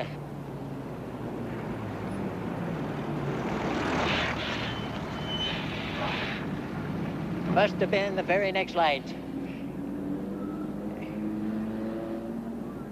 I caught a red, sure. That's what happened. Would you know where he went? Yeah. If it's the fellow I'm thinking of, he went into a bank. Wait a minute, now, you were going south. That would be the California National. You keep saying if. Don't know why. There's only one Santa Claus. California National. They didn't get hit, did they? No. He just asked me to change some bills. He had a bunch of small ones, asked for hundreds. Weren't new bills by any chance? I presume you mean the hundreds. No. If you're hoping for consecutive numbers, I'm sorry. They were random. Figures. You remember what he looked like? I remember his eyes. They were, unusual. Unusual in what way? I mean, what do you mean? They twinkled, actually. He had one $20 bill left over, and he gave it to me. I told him I can't accept tips. He smiled and said, "What about Christmas presents?" Well, he's no fool. He could spend those hundreds anywhere. Right. The lost art of conversation. You're absolutely right about that, Harry. Because listening is an art. Simply listening. You know? Of course, you know all about those things, Harry. That's why I value your opinion. A pearl pendant for Mrs. Belusia. How about it, huh? Suit her personality? Come on, one way or the other. Out with it. Oh, Harry, with a vagueness like that, you'd have a great future in politics. Did you ever think of running? Did you ever think? Oh, don't. It'll ruin all your chances. Let's see, Mrs. Belusia. Will you look at that? Will you look at all the work I still have to do? Thank goodness it only happens once a year.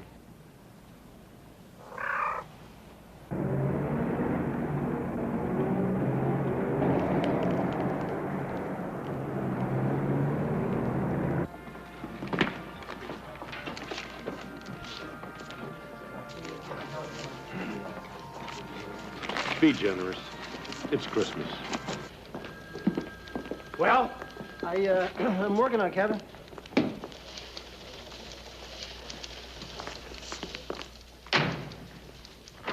I have a smoking teletype. Raising a bar? That tells us our Santa has struck again.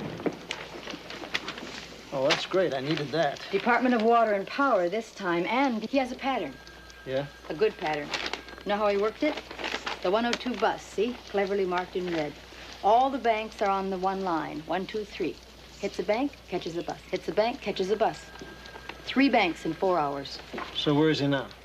As of 26 minutes ago, he was right here. So if he follows the pattern, all we have to do is sit and wait. Gonna be that easy, huh?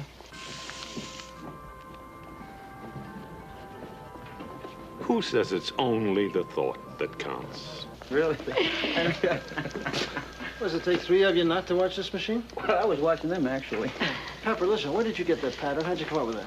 We are supposed to cooperate with the Bureau. Ted Felton? You had your nose stuck in all those books. Oh, that's a lot of fun. You talk like I got a choice. So what's wrong with Ted? I mean, somebody had to get on it, Sergeant. Well, then get on it, Sergeant. I mean, I'm assigning it to you. To you. Now, I don't want to hear about this dude. I don't want to bother with him. Just come up. Listen, you just bring me in Santa Claus, okay? I got work to do. Oh, bring me in Santa Claus. Now, that's what I call the Christmas spirit. 211, Department of Water and Power. There it is. Santa Claus, 1600 block Monroe. Give me the map. Sure. Oh, All right, so he started here, so he's here. So he's here. Got the 21 bus line north to, what's north of here, Joe? Well, DWP has an office on 6th Street, 2800 block. so, can we do it? Can we get there before he does?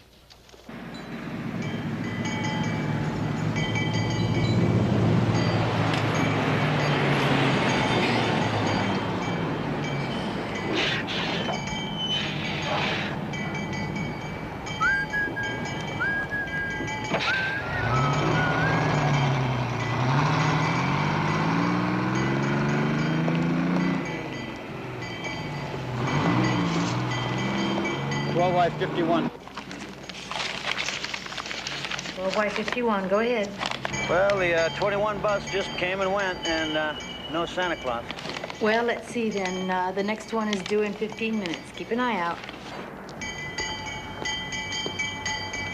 Tell me, friend, did you ever think of working that place in there?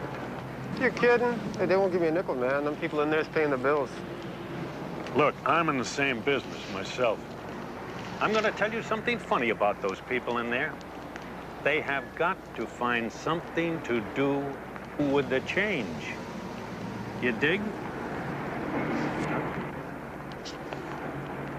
12Y51. Yes, go ahead. Something's happening out here. Got you, 12Y52. I see him.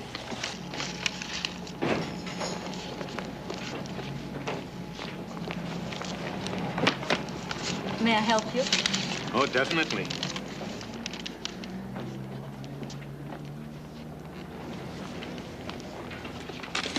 What's he doing, G2 in the joint? It isn't right, Joe. That's not his M.O. It just can't be. 6 Adam 18 and all units in the vicinity of 211 silent at the DWP 2800 block 6. Code 2. 6 Adam 18 responding. We're right on it. 6 Adam 18, roger.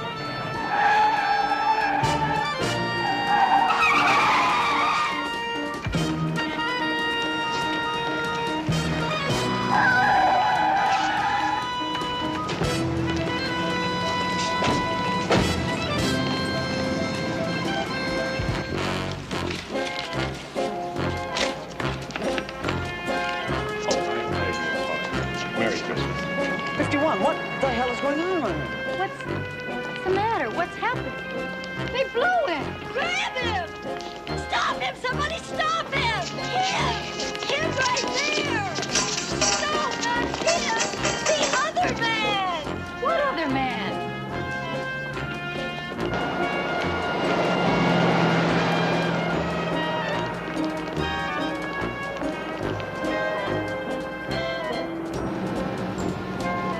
I'll take this one, you take that one. Crowley's gonna love this. It's gonna be easy, huh? Just sit and wait. It was such a clear pattern, Bill. That's right. A dummy's pattern. Okay, so he's not a dummy. Mm-hmm. Well, you think I'm gonna rub it in, don't you? You think I'm gonna give you a bad time just because you stood there and you watched a suspect pull a 211 right in front of you and then you let him get away. Well, I tell you, just to prove to you what kind of a guy I am, just to show you how you've misjudged me, I'm gonna go back to my paperwork and leave the whole thing in your hands, Sergeant. Has he seen it yet? You haven't seen it yet, have you? You mean this? They tell me this is the best of the bunch. Let's hope it's a good likeness. What time's the bomb go off? See, that's what I mean about being misjudged. Now, where are you going? I'm leaving before you become violent, my friend. Uh-huh. Me too. Thank you. Uh-huh. Listen, did you think about getting a blow-up of this, maybe? Yeah. Say, listen, whatever happened to good old Ted Felton? DWP is out of his jurisdiction, remember? I'll see if I can get Santa to hit another bank, okay?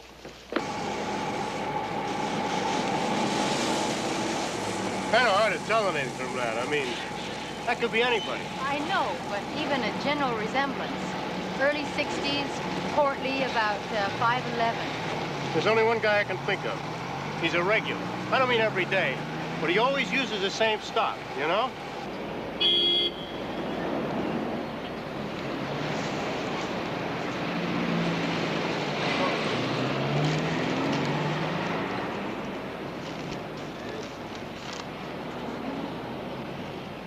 To be perfectly honest, I can't really say.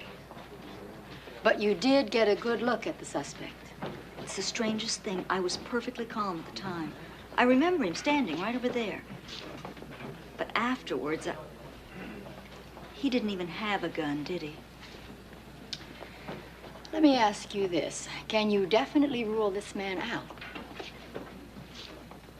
No, I can't say that. And it is possible. What if I brought him in, say, stood him right here? Tell you what I remember. Quite clearly, in fact. His tie. I could identify that.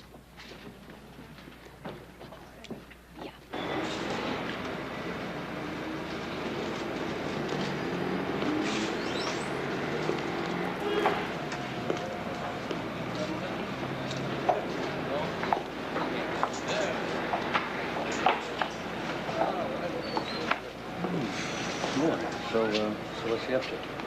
Comparing prices. He's been doing that on everything. Hello, Mr. Mims. What'll it be today? Well, I think a dozen eggs will do it. Yes, oh, sir. wait. Is that price correct? Yes, sir, Mr. Mims. Went up just yesterday. Well, never lets up. You better make it half a dozen. Q. Waldo Mims. Q for Quincy. He's living on $316 a month Social Security and a small pension from a firm in St. Louis. Not the one on the note. He's got $129 in savings, period. So why are we chasing this guy? But you did say St. Louis. Bill, this Santa Claus guy, I mean, just so far this week has ripped off, well, almost 5,000 bucks. That poor Mims hasn't got a spare nickel. Seems mighty strange to me, really. Could this be him? Sure. And 600 other guys. Yeah, okay. I can see I'm asking too much of you guys. I mean, why trouble yourselves? Why don't you just write up the report and turn it into Barnes? Maybe that'll improve your standing around here. Or is there something else you maybe can dream up to do?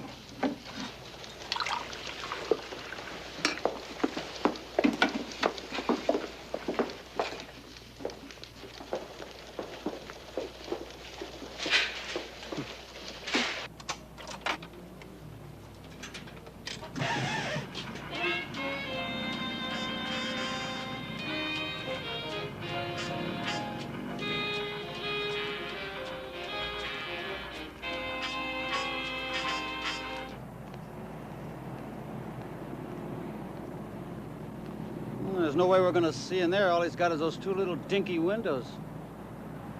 Really? I guess we better go around the back. You said the angle was lousy. Well, ordinarily that's true, but with the agility my partner has here...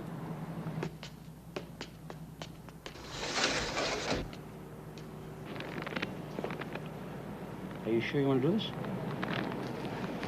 this? Well, nobody can say I'm not motivated. You know, I'd do it myself if I didn't have my lucky break.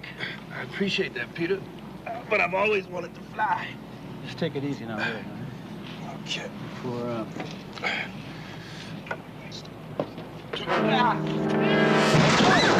12 by 51. Go ahead. Pepper, you better get over here right away.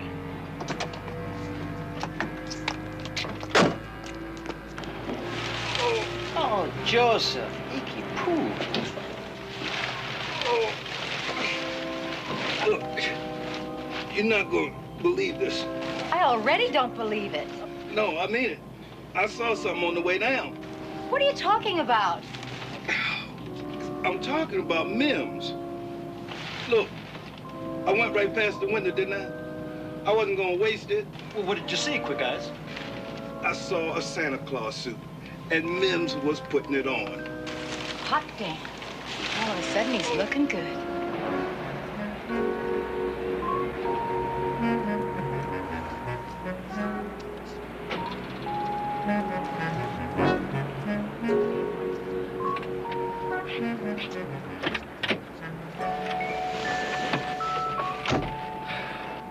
Merry Christmas.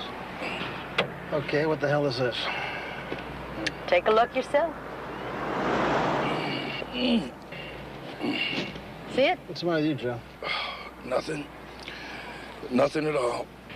See, Mims shows up in a Santa suit, gets on a bus, goes to the florist, buys that bouquet of flowers, gets on another bus, and gets off here. So what? That's not exactly a bank or anything over there. It looks like a bunch of rooming houses. See, now that's an astute observation. That's why he's running things and we're a bunch of peons.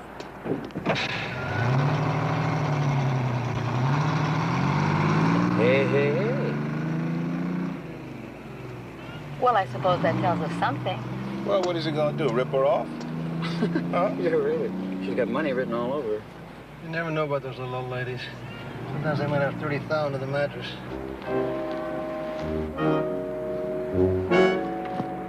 I just saw him. I just saw him go through that door in there.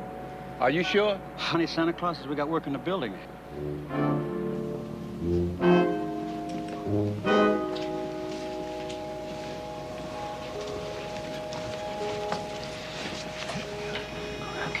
Wait a minute. It's my turn to kick the door. No. You, last week, you kicked the door. Don't you remember that?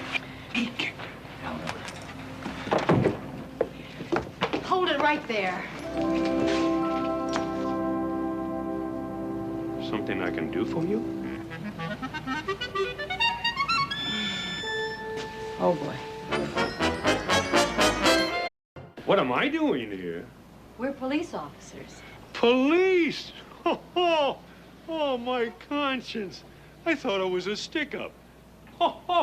You know, not meaning any offense, but look at the two of them. Santa. How'd you get in here, Mr. Mims? Oh, you know my name. Well, that's reassuring. The local fuzz is on the ball. You slipped the lock. What, that old thing? Well, I could whistle that open. No, I used to be a locksmith. Then you admit you broke in. Well, yes. Okay, that's it. Let's go. Take your bag.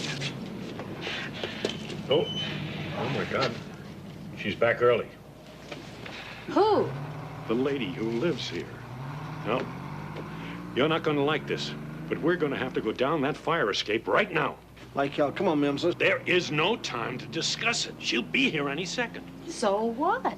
Use your eyes, will you, woman? What you're looking at is charity. I mean, you did all this? Yes, and if Mrs. Volusia finds out about it, she'll be horrified to the core. Don't you understand? This is the one way to help her that she cannot refuse. Please, she'll be here any moment. This turkey talks like he's out of his gourd. She's a proud and spirited woman trying to live on her Social Security check, which everybody knows is impossible. She has nothing for herself. You can see that. Please, can we start? We're not going out the window. Now, when we leave, we're going by the front door.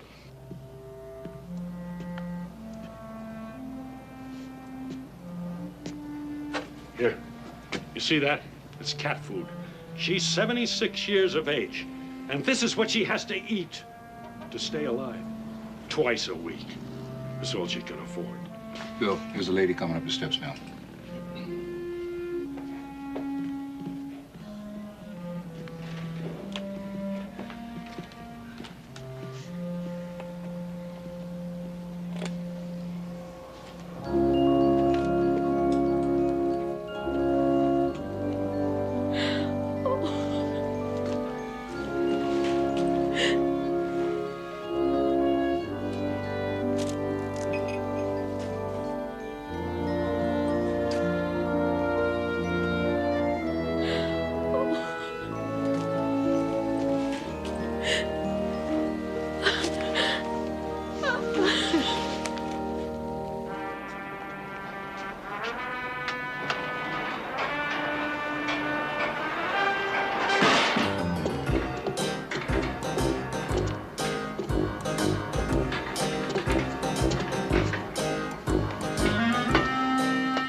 you, the Easter Bunny?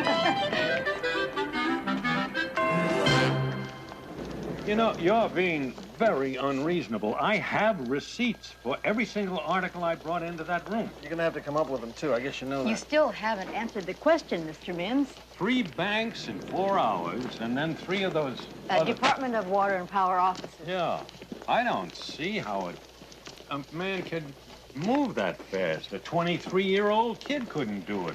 And look at me, I'm 73. Where'd you get the money for all these gifts? Oh, I have resources. Yeah, I know. $3.16 a month. We're gonna have to take a look at those receipts and see what they add up to. You know, we really are an extravagant nation, are we not? You know, if anything gets the least bit shabby, whoopee, we throw it away. And, you know, people get shabby, too. Anything over 65 gets junked. Did you pull the job, Mr. Mims? You're telling us that you did it. Oh, I don't know. No, you see, it is not my job to answer questions like that. That's your job. Mine. That's what we pay you for, isn't it? Huh? We, the taxpayers? You see how it's gonna be.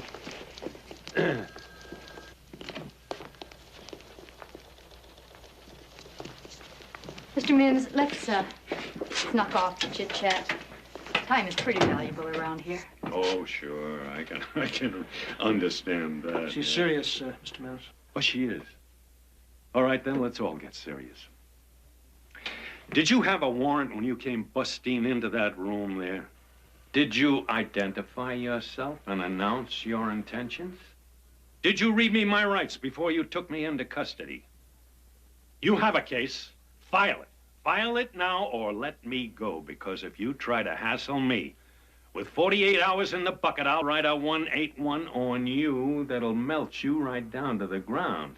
And you too, Sergeant Crawley. You and those hinky-looking dudes you brought into that room, I'll go right on from there into false arrest, malicious prosecution, and everything else that applies.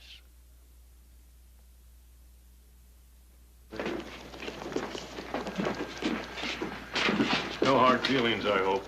Well, we were holding our own in there. I'd say it came out about 50-50. Gonna behave yourself now? Certainly not.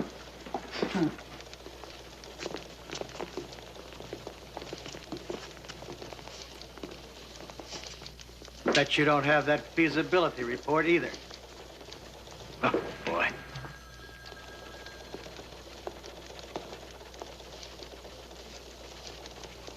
Now then, Sergeant, I find I'm confused. The manager said something about a commotion, but... Yes, we got word that there was a prowler in the building. Ah, I see.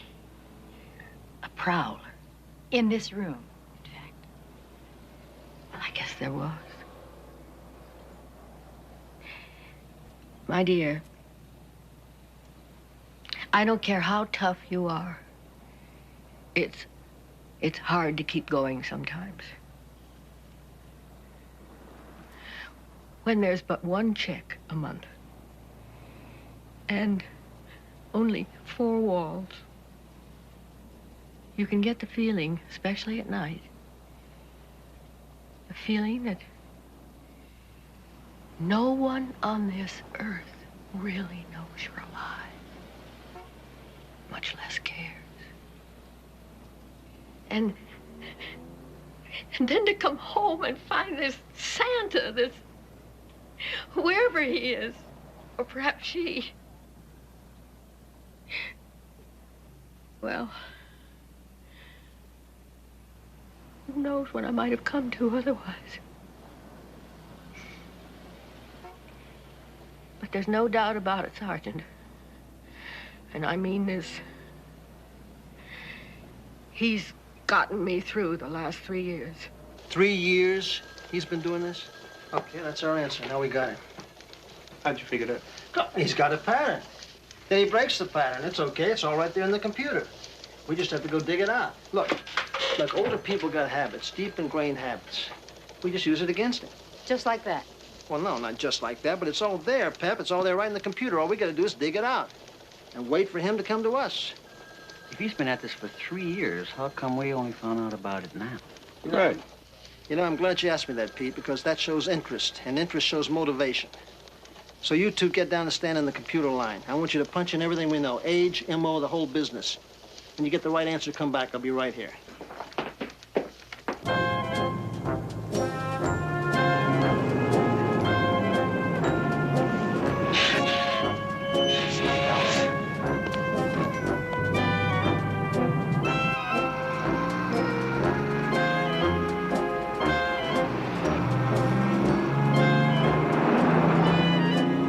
Let's hope, kid. I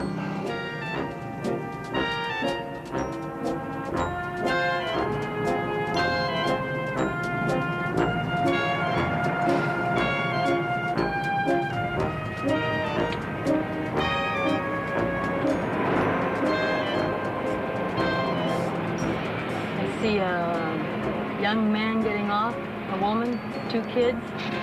No Mims.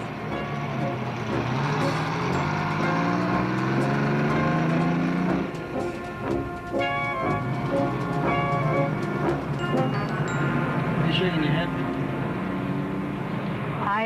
It just bothers me. Why? Because he's giving the loot away? Oh, fine. Merry Christmas and all that. Except first he steals it. I know. Okay, then. I wonder how many he's got on his list. How many hungry old people like Mrs. Volusia. What's the difference? Just suppose, right now, today, we catch him, dead bang. Well, then we'll be looking good for a change. And suppose he's got, maybe he's still got like 5 old ladies to go. What happens to them? Oh, boy, you're really going to give me trouble, aren't you? Huh? What happens to them, Bill?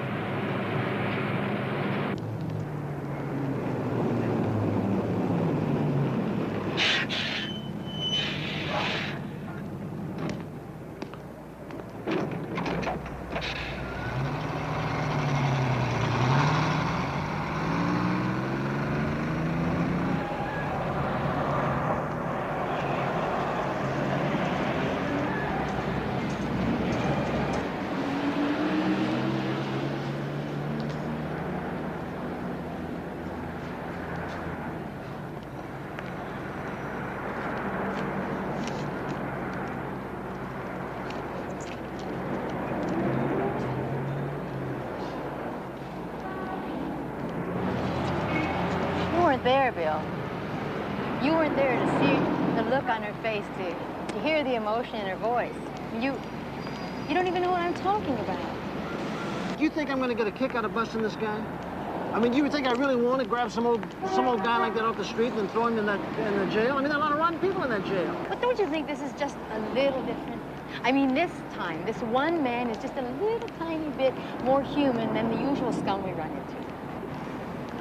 Listen, let's get something straight, Pepper. I mean, suppose he turns around right now and he pulls a heist. Suppose we see him and catch him dirty. I mean, now what are you going to do? Bust him. That's what I'm going to do, bust him. I don't think I believe you. What? Well, what do you expect me to believe? Pepper. Mims. Where is he?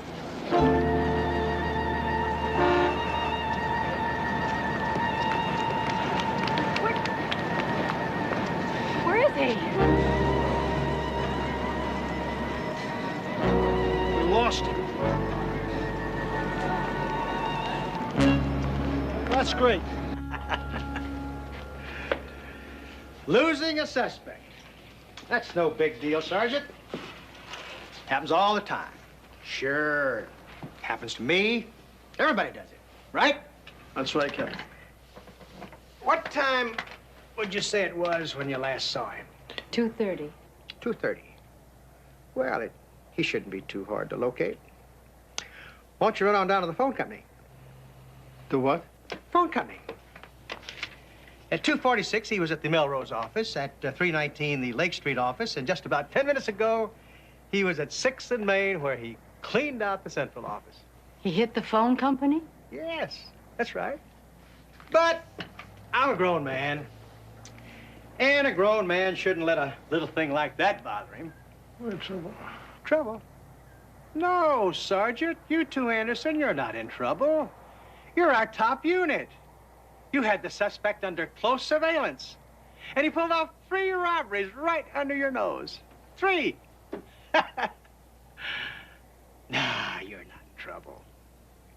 Except with me and the chief. And now the phone company. Good morning. Snow would be nice. Oh, good morning. Good morning.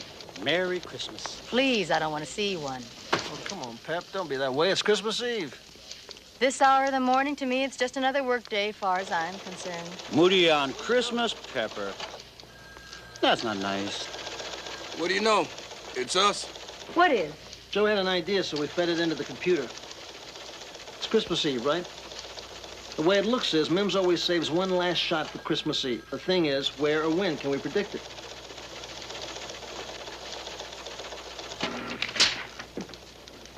Mims. Pattern established.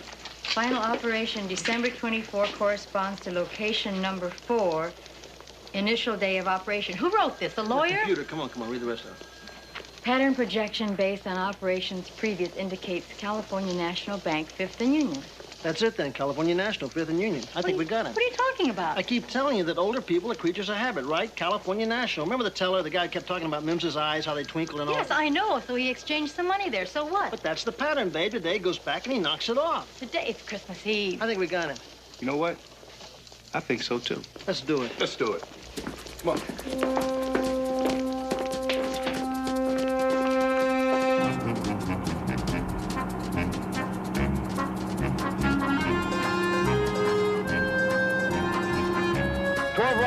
This is 12 Y 52. Bill, he just split. His ETA is about 3 minutes to your location. Okay, 52, we read you. Well, how about that? Let's go.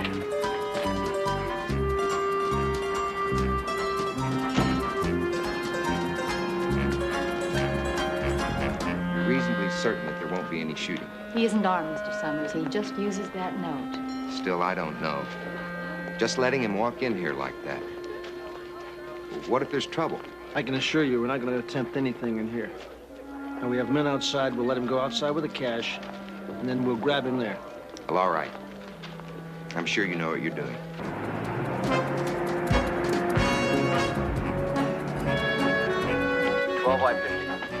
Yeah, Pete. He's coming in the bank. Listen, Pete. We can cover the other exit from here, so everything's cool. Okay.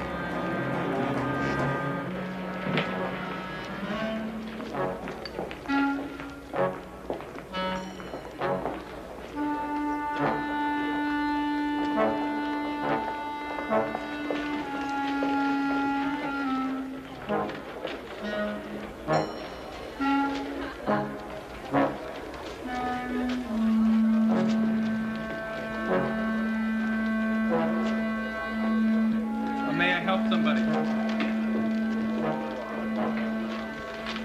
Oh, 52. Yeah, Bill. Mims just got in line. Looks like his wandering days are just about over. All right. This is your bus. You should be feeling pretty good right now. Just make sure you put the cuffs on him. Count me out. Thank you, and a Merry Christmas. May I help you? Sure may.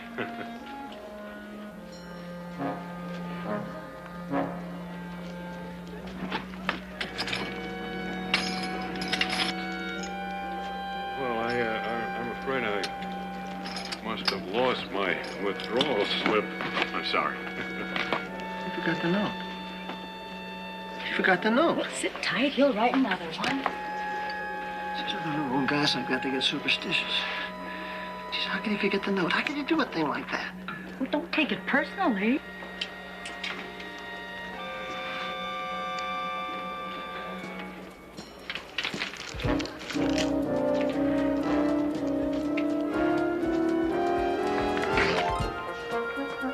So what, 52? He's coming out. What? I said let him walk. He forgot the note. The old thief forgot his note. What do you say? The old dink forgot the note.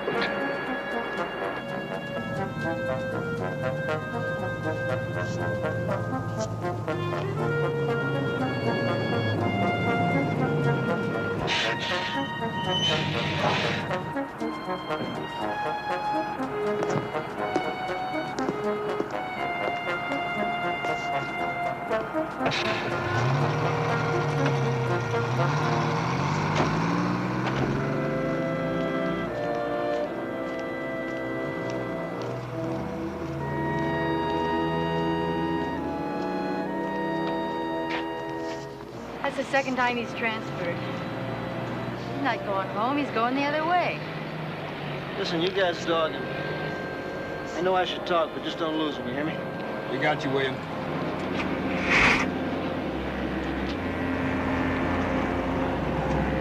What's the matter? He got away, didn't he? The note. Bill, if he forgot it, Yeah? What? well, if he forgot it, it could still be in his room, couldn't it? You know, it just could be.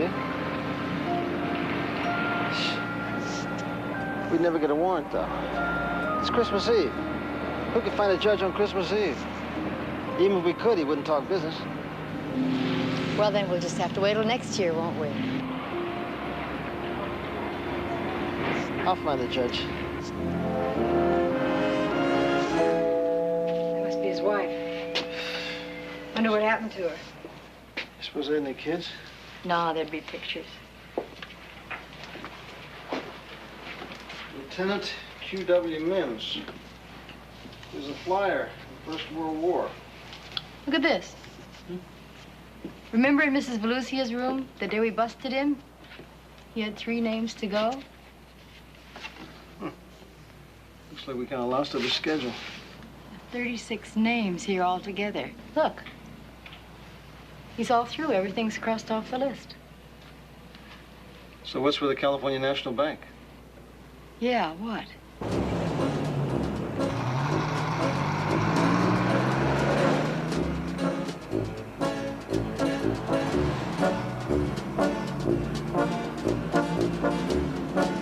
That's the 3rd bus that went by. What's he waiting for?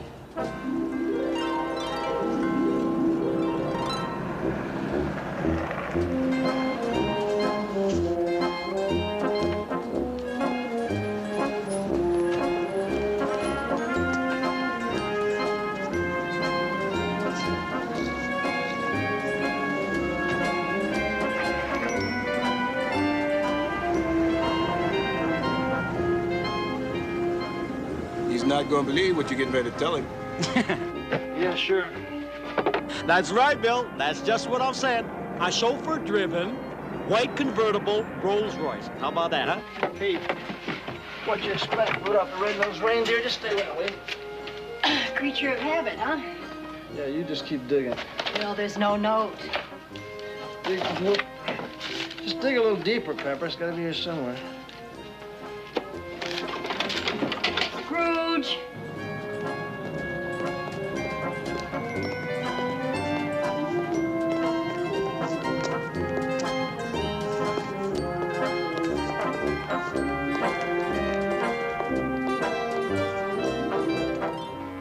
Pepper, I think old Waldo's done it to us. I think he's licked us. Well, 12 by 50. 12 by 50. 12 by 50. It's Pepper. Well, Pep, we ran a check on the plates and the Rolls is rented. He's down here at the wholesale market now, filling it up with food baskets.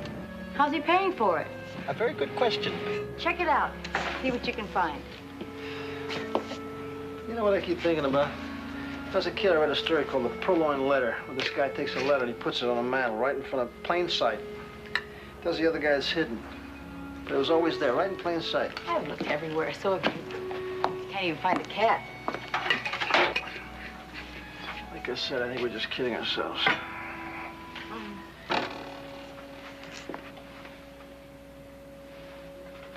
It's just an idea.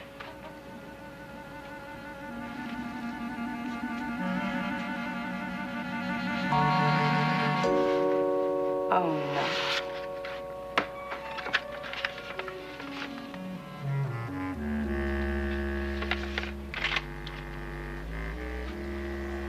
That's what I call hard evidence. Okay. That's the ball game. go pick him up.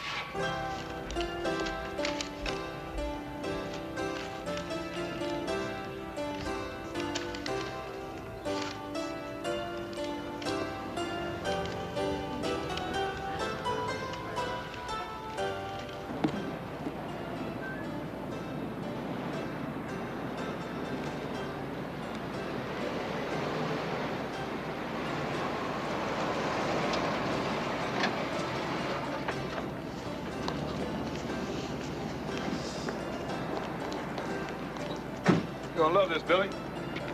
Are they inside? Yep. Okay, you guys want to take the back? Let's go.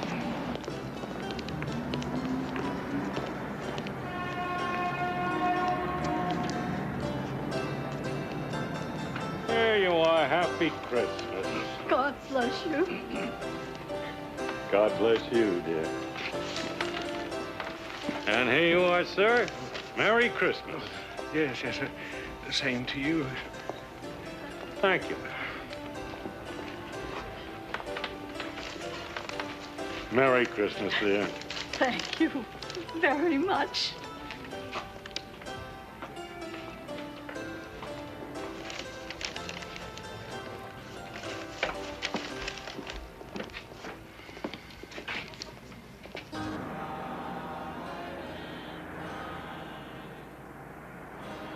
Merry Christmas to you, my dear.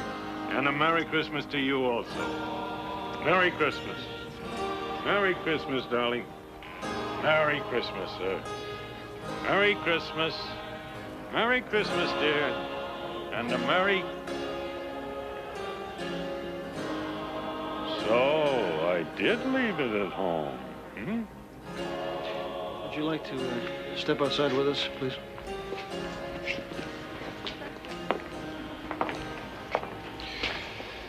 It's beautiful, man. It's Christmas Eve, and we just busted Santa Claus.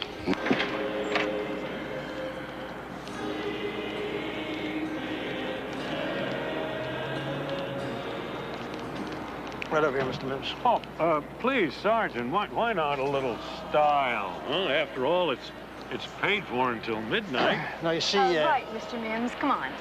Yeah. Why not? Okay, why not? Good, good. Justin, will you give me those gifts?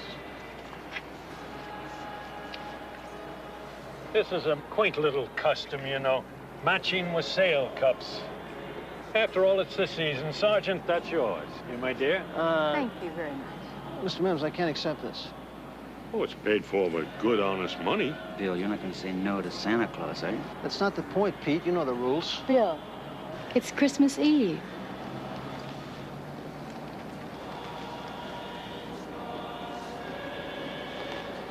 Thank you, Mr. Mims. Good, good. And gentlemen, here are yours. Thank you very much, Mr. Mims. Thank you, Mr. Mims, and Merry Christmas to you. Merry Christmas. Merry Christmas to both of you.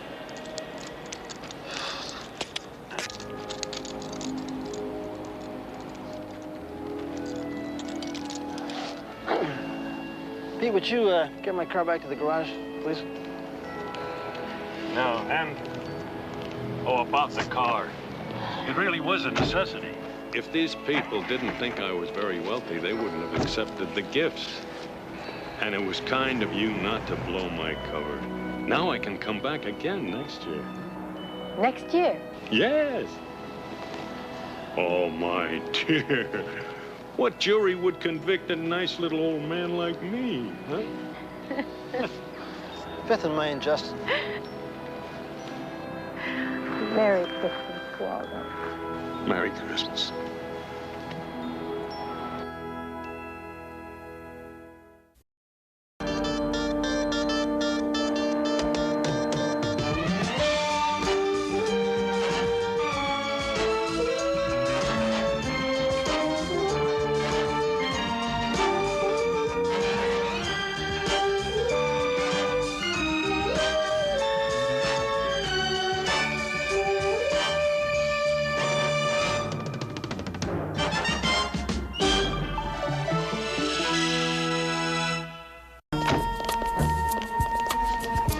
All right, if you do, you'll be deader than that beast that's in the truck. You couldn't hit the side of a barn without... Come, ready? Come on.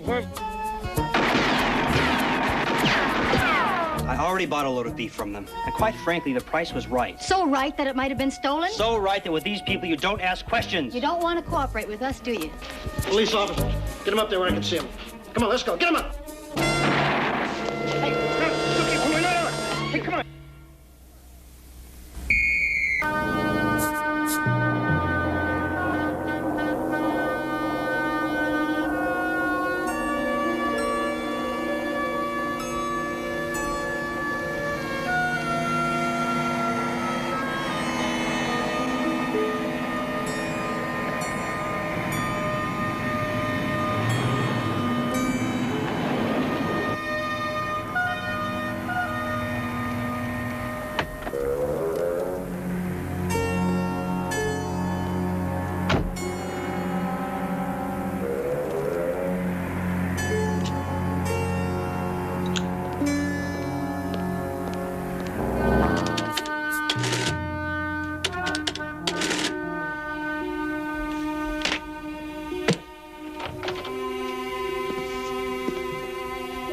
Good evening, Mr. Markham. You remember me, don't you? Thorne, isn't it? Yes, sir. How did you get in here? Your back door was unlocked. No, it wasn't. There's no need for us to argue, Mr. M. This is just a visit. If you've come to collect, you're wasting your time. I told your boss yesterday. I can't even meet the interest payment this month. Business is lousy, huh? Terrible. Take a look yourself. No need to do that. I'm the bearer of good news. I'm not borrowing any more money. Not from you people. Who from then? Let me ask you a question. What's your most expensive item after help? Beef. Figure 2,000, 3,000 pounds of beef per month, right? That's close enough. Why? Well, I told you I had good news. We can arrange for you to buy all the beef you want. At $1 a pound. Come on, man, that's impossible. Nothing's impossible. Think about it, Mr. Markham. Where's this beef coming from? From my people. Where else? We have many interests, Mr. M. You know that. Well, it's a proposition worth considering. I've got to admit that. Good. You figure out how much beef you can use, then you give me a call. Figure 3 or 4 days for delivery. Right, Mr. M? Nice talking to you, Mr. M.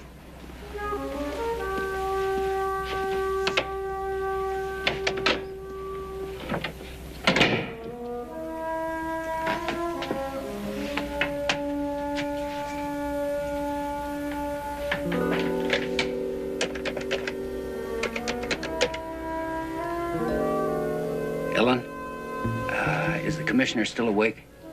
This is Al Markham. Thank you.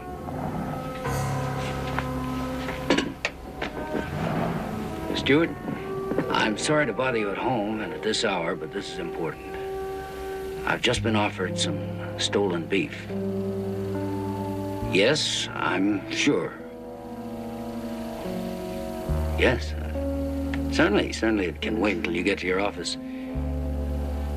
I'll see you then.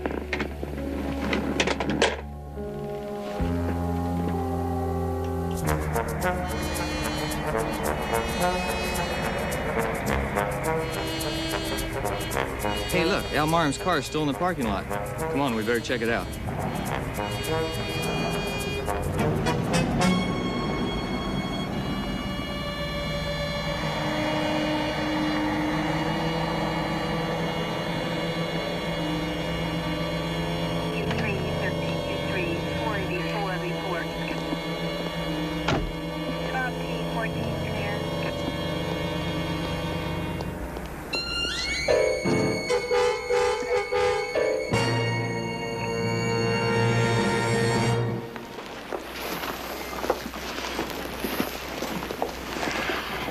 Come on, Pepper, you've been in there before.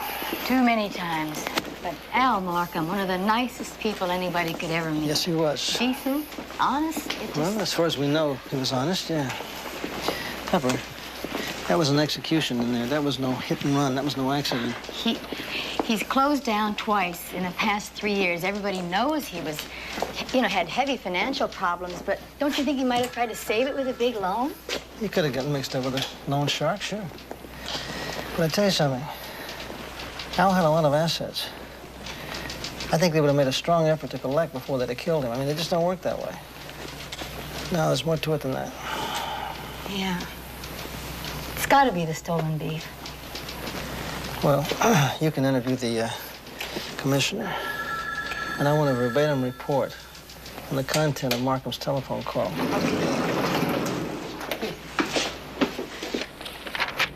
A couple of bank loans he was making payments on. A lot of red ink. I tell you, if he was in debt to anybody else, he sure didn't write it down anyplace. What about you, Pete? Did you find anything in last year's stuff? Well, I don't need to be an accountant to figure this one out. What comes in here goes out here. Well, this is interesting. The phone's not working. Hi, Phyllis. Hi. Ray? How are you? Okay, I guess. I'm sorry about Al. He was a good man. The best. Took me right out of college and gave me my first break. How's his wife doing? She's in pretty bad shape. Can't quite believe it. But she was not involved in the business, Bill. I've already told Pepper that if Al had any mob connections, I didn't know about them.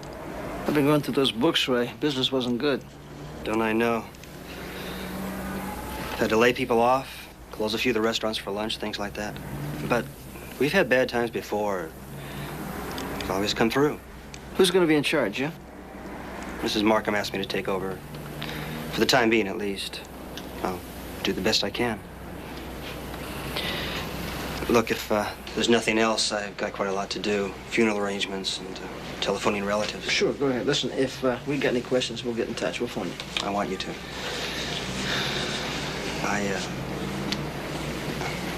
Be in touch. Thanks, Ray. Nothing? Not yet. Take a look at this. What do you got, Jim? Wire got hooked over the cradle, wouldn't release it. A bug? Yeah. This wouldn't be the work of the feds. I'd use a lease line. No, this looks more like something a private investigator would do. Yeah, but who would have hired him? Well, whoever was monitoring this thing sure knew about the phone call to the commissioner. Slide it over. Hey. I see you all met with huge success. Hi, Pepper. How about a beer? Yeah, thanks.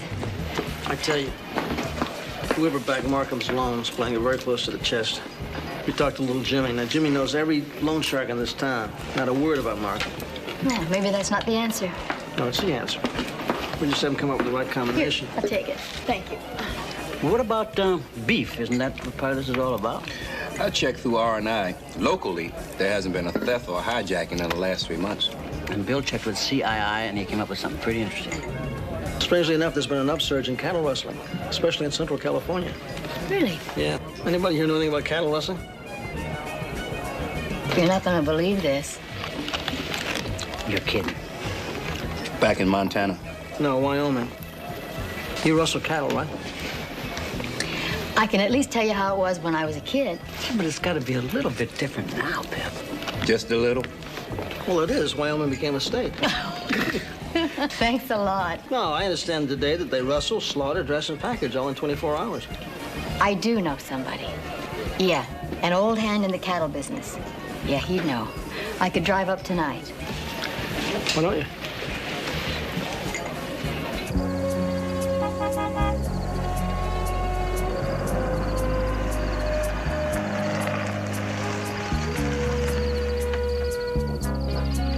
Hey, Pepper, honey!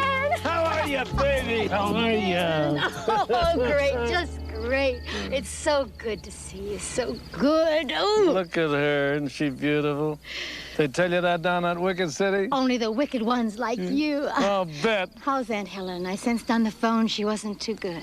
No, she's not too bad, not too bad. She's just dying to see you. She's been on pins and needles since you phoned. Oh, and watch the tiles now. We're trying to fix this old barn up. We're not getting any help from the landlord, you know, so really watch yourself now, okay? Now I'll come back and I'll get your bags later. Now watch your step. Okay.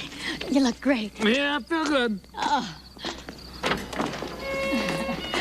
Oh, Uncle Ben, it's charming. Well, you can thank your Aunt Helen for that. Oh, it's just... Pepper. Aunt Helen. Dear Pepper. Oh, it's so sweet of you to come. Oh, you look wonderful. Beautiful. Now, you two have a nice visit. I'll go get your bag. Now, you stop that nonsense about me looking so wonderful. I look awful, and you know it. But I feel better than I look, thank goodness. And that's something. You know, I don't believe what I smell. You better believe. Where is it? In the kitchen, cooling on the cupboard. Oh, Helen. The bluest and the juiciest. I remember a little girl once in Wyoming who used to eat blueberry pies till she got the worst tummy ache imaginable. They were worth it. Oh, Helen.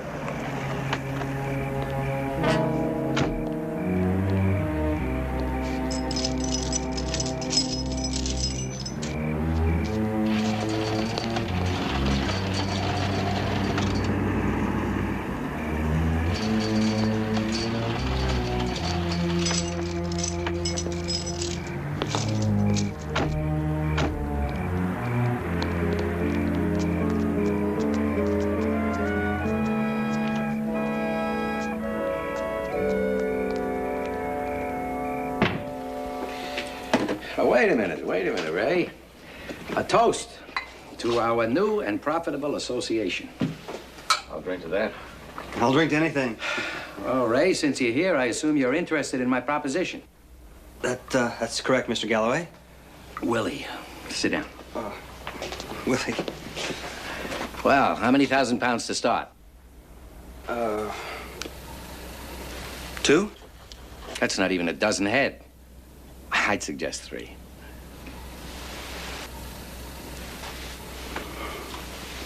Okay. £3,000. Dressed. Where do I sign? Nah, your handshake's good enough for me. I'll be in touch.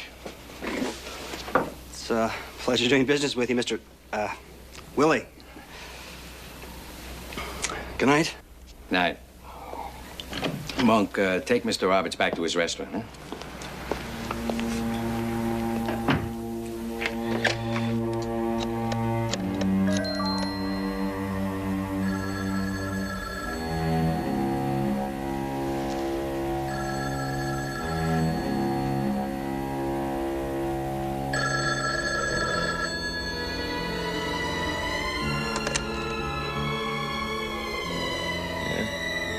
Oh, yeah, Galloway.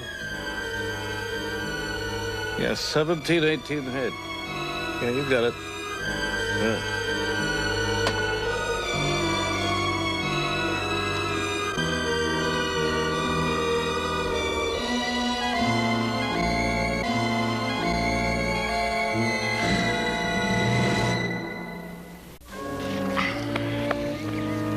Say, you know, Pepper, you rode that horse real good for a police sergeant. Well, look who taught me. Well, that's true enough.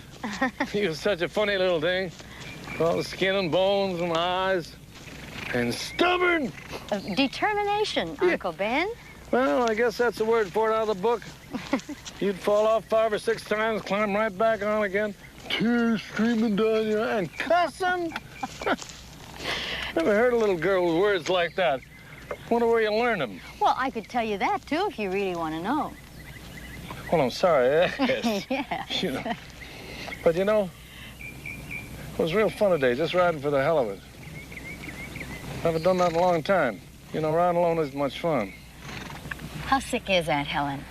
I mean, she looks so pale. At dinner, she only said that she had this kidney thing.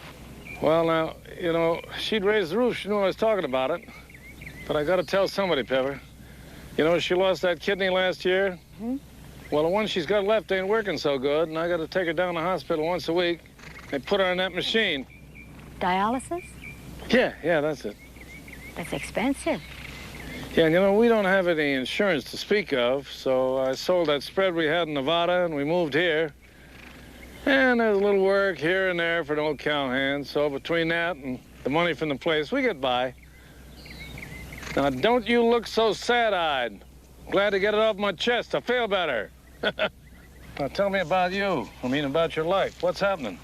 Well, I'm still single, if that's what you're wondering. That's what I mean. Now, look, I promised you a little shooting, right? Yeah. You're gonna have a little shooting. I mean, after that boasting you were doing last night about being in the top 20 of the police department. That wasn't boasting. It's just a fact. Oh, I see.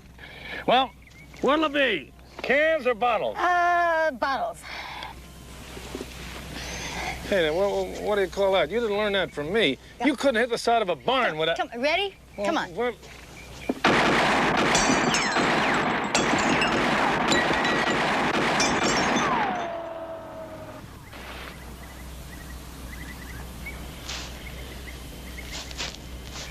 Maybe you ought to try that, huh? Here, let me show you. But you... Oh, come on. Hey.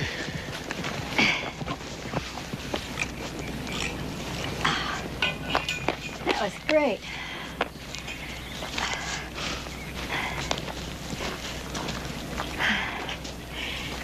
Uncle Ben. Yeah. With Helen feeling like she was, I didn't want to sit around talking about rustling at dinner, but I need your help, mainly your expertise. Well, sure, Pepper, but why? Well, I'm working on a case right now, and our only lead is stolen beef. Now, the crime reports indicate that it's probably cattle rustling. How would a person go about moving stolen cattle these days and not get caught? Well, now, it seems to me a fella'd find a real big spread, you know, someplace where they run 20, 25,000 head. That way, a couple of dozen wouldn't be missed right away. Mm-hmm. Well, then where would he go with them? You can't drive a bunch of cattle down the middle of the highway, broad daylight, or at night for that matter. No. Well, I heard tell a couple of different ways. One way is you put a couple of head in a padded van and you drive it to a secret slaughterhouse. You dress the meat out. You get rid of the hides right away because of the brands. Then you transfer the meat to a refrigerator truck. That's about it. Sure. Of course. It's very simple. The meat goes to a packing house in some city. I reckon. What do you do then? You sell it to whoever uses a lot of beef, like a chain of restaurants, for instance, or a lot of markets. Is that it? Of course, that'll be kind of a hard operation to track down with all those meat packing houses you got down in your city. Yeah, it's a starting point, though. Yeah. Well, it's getting on to about 3. Better put those horses away and get up to the house. I gotta take Helen down to the hospital this afternoon. Yeah, I best be getting to. You'll be coming back real soon now, you hear? First chance I get, really. I sure love to see you. And I want to meet this Crowley you keep talking about.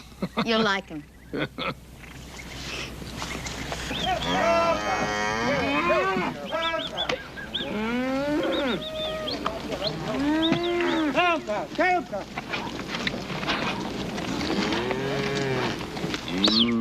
Get up there. Hey.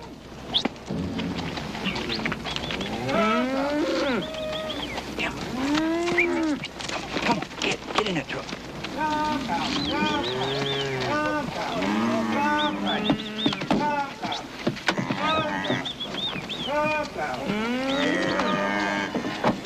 Hey, come on, Roger. Hey, cattle. Hey, cattle. Ready, let's go. Here.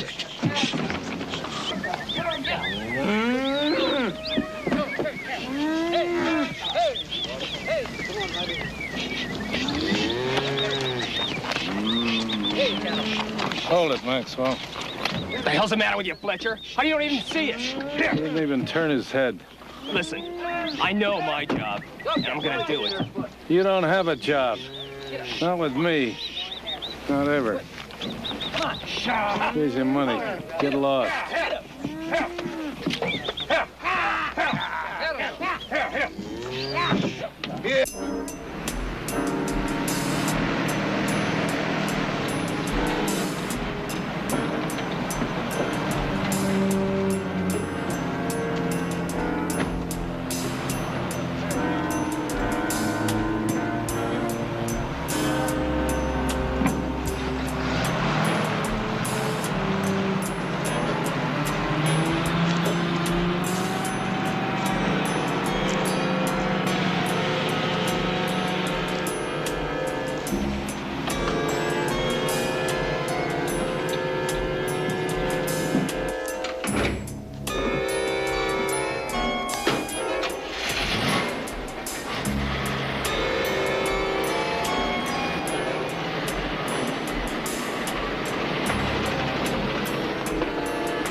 And that's it. The meat packer's the middleman, and he sells the beef to whoever wants to buy it. Cut rate, of course. He doesn't even have to be a packer. Probably isn't. All he has to have is a packing house to store the meat in. Interesting. Yeah, interesting. Yeah, where do I start? The California Cattlemen's Association sent me 10 pages of wholesale meat distributors. Why don't you start at the top of page 1? Here, Joe, catch. You found it. Now, what I want to know is who manufactured it and who purchased it. Yeah, well, that sounds like a lot of fun. You know there's no name brand on this thing. That's why you're going to take it down to the sound lab, and they're going to dismantle it, and then they're going to tell you who manufactured it. Yeah, okay. All right, little fella. Let's go look through your past life and see what we can come up with. Well, at the risk of getting a bum and steer, I think I'm going to check this list and see if anything has changed hands.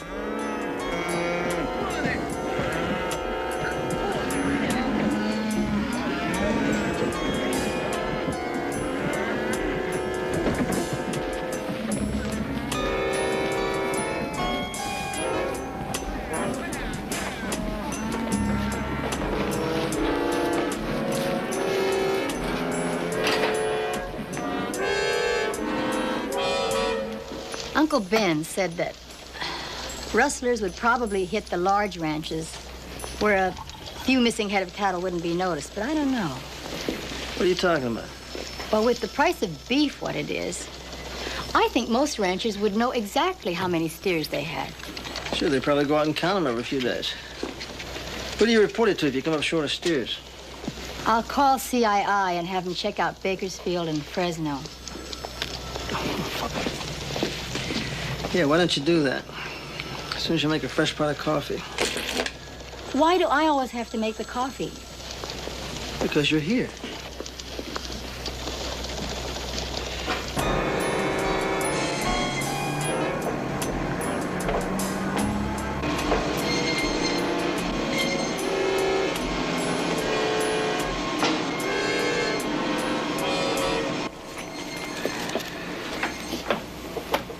Thank you, Willie. It's a pleasure, Ben. You and your men do nice work.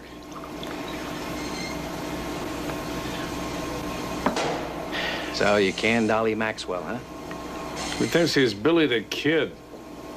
So you made an enemy. Better watch your back. Hey, now that's real smooth. How about another little dollop? Sure. How's the missus? Oh, she's fine. She's fine. This is gonna help. Yeah, well, we got a real good customer now, Ben. I'll need another shipment from you in a week or 10 days, and after that, more, probably on a regular basis. How's that sound to you? Anything you say, can I use your phone? Sure, go ahead. You want a little head on it? No, man. You know, as long as I'm in town, invite somebody to dinner.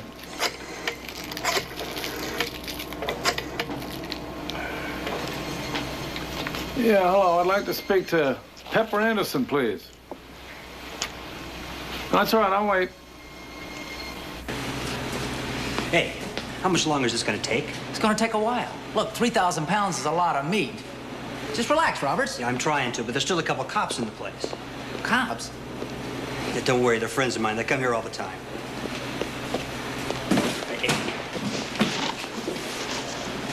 Well, you can say what you want about Elephant having the best memory, but don't compare with a bronc.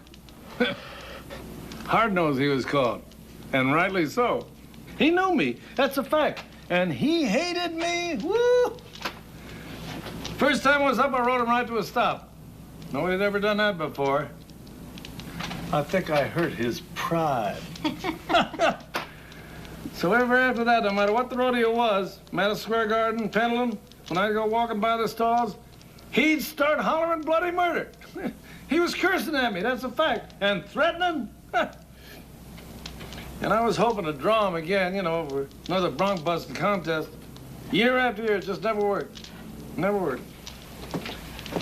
Folks, a little more coffee or some brandy? Oh, no, thanks. Oh, say, I'm sorry, Ray. I got talking here. I didn't realize how late it was. Don't worry about it, Ben. Now, you folks just stay and talk as long as you like. I got some paperwork to catch up on in the back, so if you need anything, just yell. Thanks, Ray. I'll just leave these here. Sorry. You know, hey, guys, you know, it's 2 o'clock. But I'm a working man. can't we just stay till... Let's hear the rest of the story, okay? Well, anyhow, I was pretty busted up by then, you know, and I figured to quit rodeos altogether, you know. But there was one big one still at Madison Square Garden. You know, I got second in calf roping. I wasn't even expecting that. So I was walking out, going by the stalls, and I hear this big scream. That's right. It was old Hard-Nose. Of course, he was pretty old by then. Must have been about 15, you know. Just a workhorse, wasn't buck horse anymore. Kind of broken up just like your old Uncle Ben. So, anyway, I got up on him. And I'm sitting there in his old sway back. He could hardly move, let alone buck. But he tried. You know what I done? You know what I done? I fell right off him. Well, you never saw a happier horse in all your life. He just laughed. He laughed. Yeah. So I bought him. I bought old Hard-Nose and I took him back to my place. And we kind of hung around together all the time then. Till he died. You know, you're a sentimental old cowboy. That's what you are.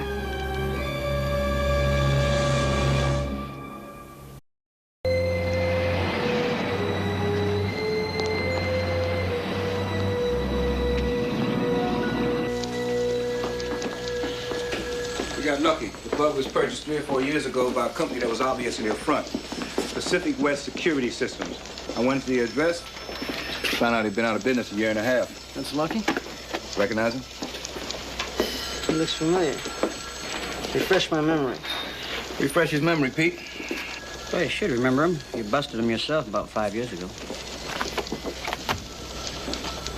Sure, William Galloway. He was the middleman in that big hijacking ring, right?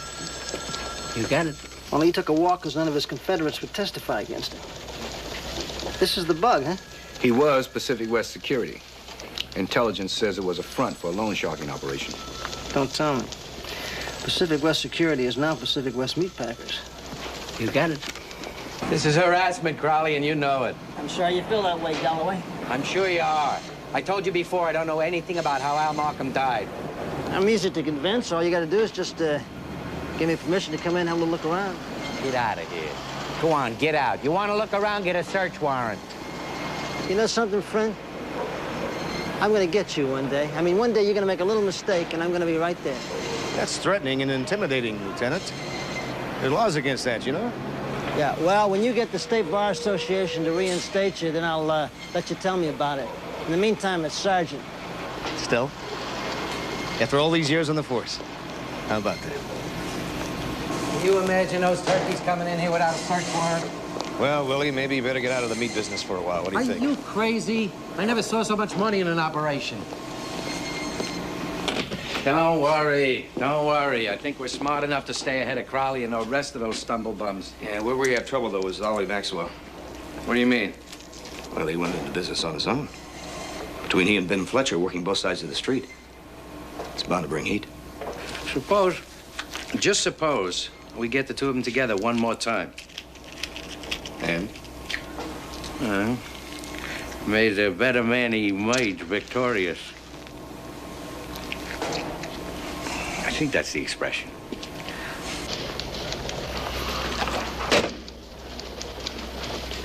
The commissioner read your follow-up report. He thinks it's Galloway, too. He wants us to put a surveillance on him. Not gonna be moving now. Why don't you tell the commissioner? Ray Roberts. He buys a lot of beef. So why don't we get him to buy from Galloway?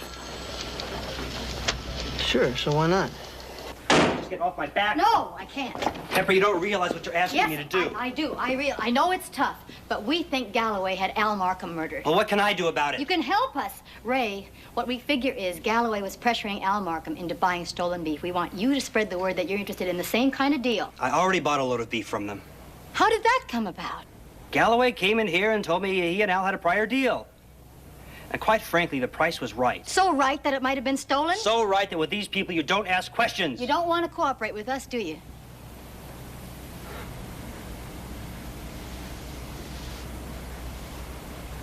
You really think Galloway had Al killed?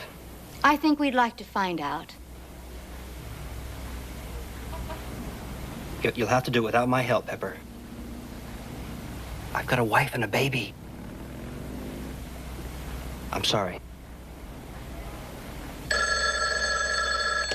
Yeah, hello. Hello, Ben. It's me, Willie. We got trouble. What kind? Your old friend Ollie Maxwell. He rustled a truckload of beef. And that figures. So what? So what? So what? It was 50 head. Besides, he's an amateur. He'll get caught. He'll turn over on us in a flat minute. You want to spend 10 years in jail for cattle rustling? Hey, you know, I just might have a notion. Yeah? About what? Well, I know where Maxwell's going first. Might be I could discourage him. Somebody has to, Ben. We both know that. Now, about that meat. Oh, you'll get it. You'll get it, Willie. I knew I could count on you, Ben. Yeah, we'll be in touch.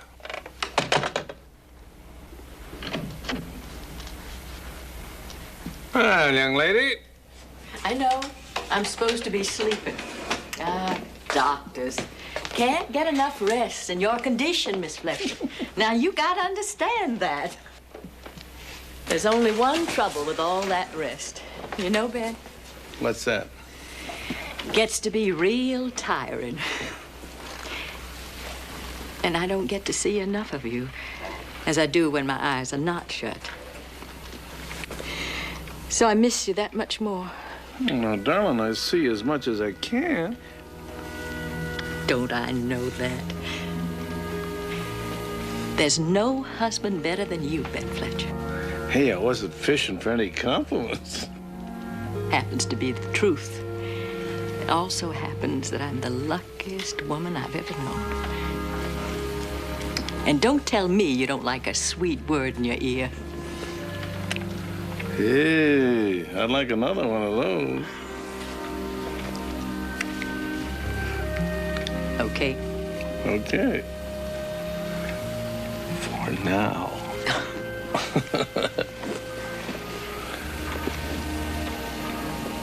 Who was that on the phone? Business. Serious business? Do I look serious? You did. A little when I came in. Routine. Hey, darling, what's the matter? I was just thinking how there's nothing routine in all those medical bills you've been paying for the last year.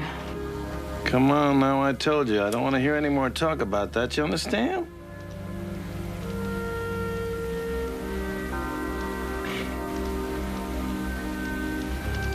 Dear Pepper, these must have cost her a fortune. Still the same beautiful, good girl, hmm? I don't know when I've had a better time in years. All those stories about her cases, 3 men she works with. And she said something about you. Something I thought that I was the only one who saw in you. I'm getting better looking every year. It was a lot deeper than that, Ben. She said he gets to be even more of a real man. Kinder, more tender, more loving.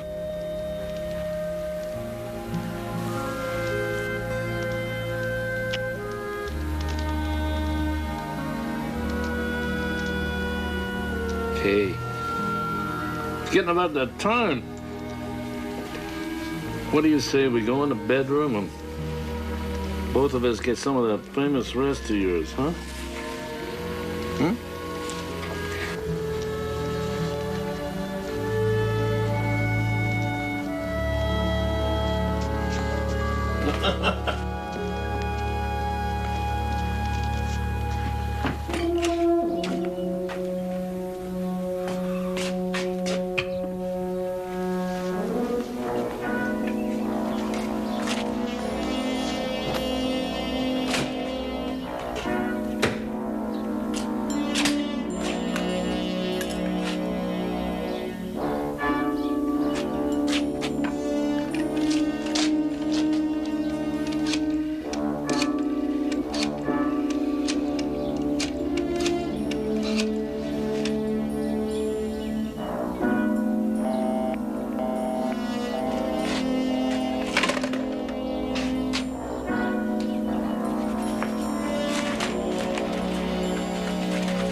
Easy now.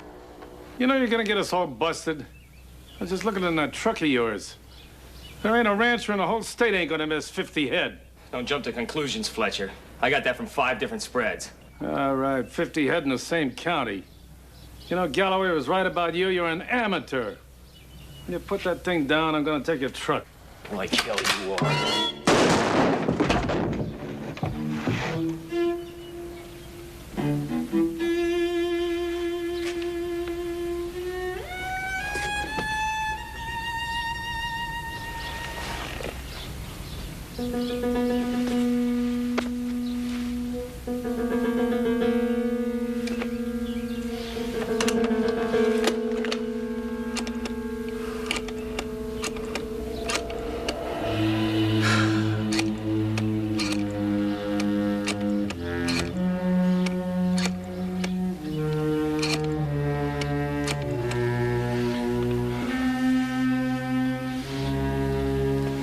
Hello, Helen.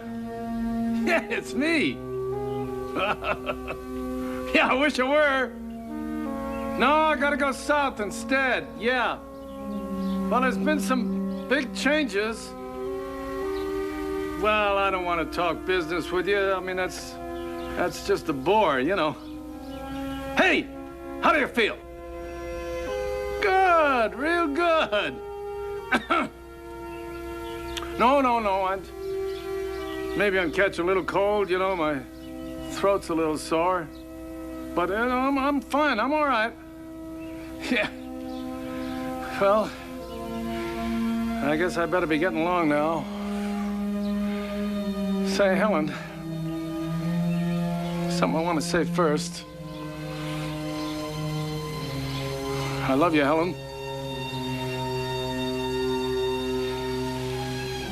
With all my heart. I love you. Sure. I'll say it word for word when I get home. Now, did you ever know when I didn't keep a promise? Now, don't you start that now. I love you, Helen. I'll see you. Yeah, real soon.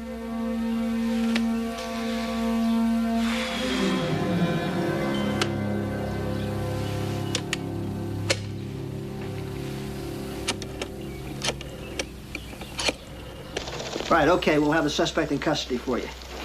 Call you later. That was Gaynor from the Fresno Sheriff's Office. Well, they found the body. A guy named Dolly Maxwell, general cowhand in that area for years. So, what's next? I think this whole thing's gonna come together in the next couple hours. Does Pepper know? No. And I don't want to be the one to tell her.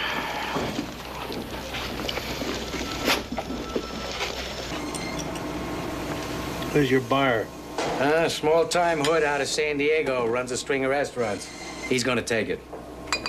What'd you do with Maxwell? Buried him. You want that beef at Markham's restaurant tonight after 2, right? That's right. He looks at the beef, we get our bucks, and he's on his way back to San Diego. Whatever you guys want.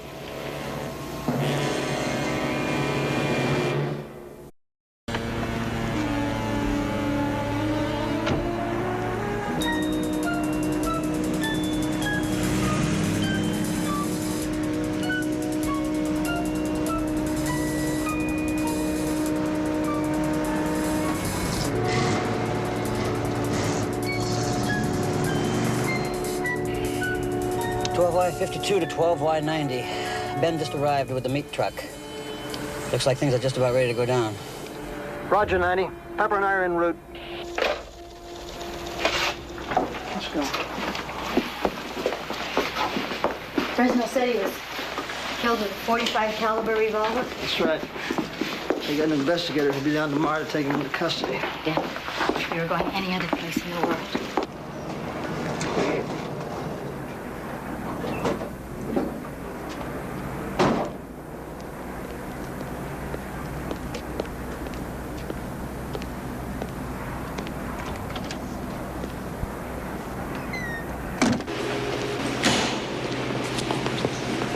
Ben, what the hell's going on here tonight? I don't get you. Galloway's out there with a couple of heavy-looking dudes from San Diego or someplace. Look, I never bargained for anything like this. Customers all gone? Yeah? You and the hell get out of here. Keep that back door unlocked. Ben, what's going on? Good night.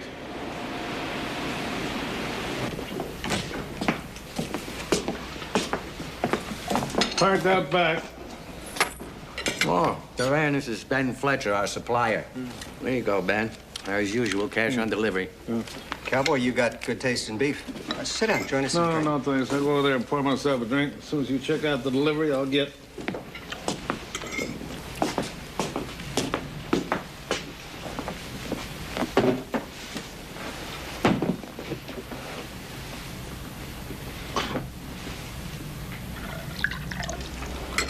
You ready to show? Yeah. At his pleasure. Go have a look-see. It's out back. Be quick now. We don't want to sitting around.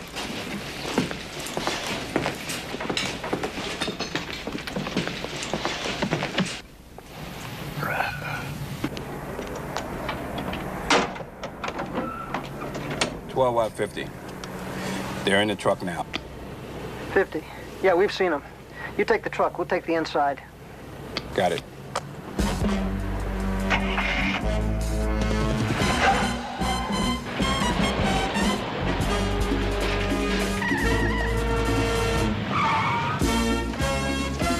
Hold it right there, please. Put your hands up. Put them up. Put against the truck. All right, if you do, you'll be deader than that beef that's in the truck. Get on down. Come on.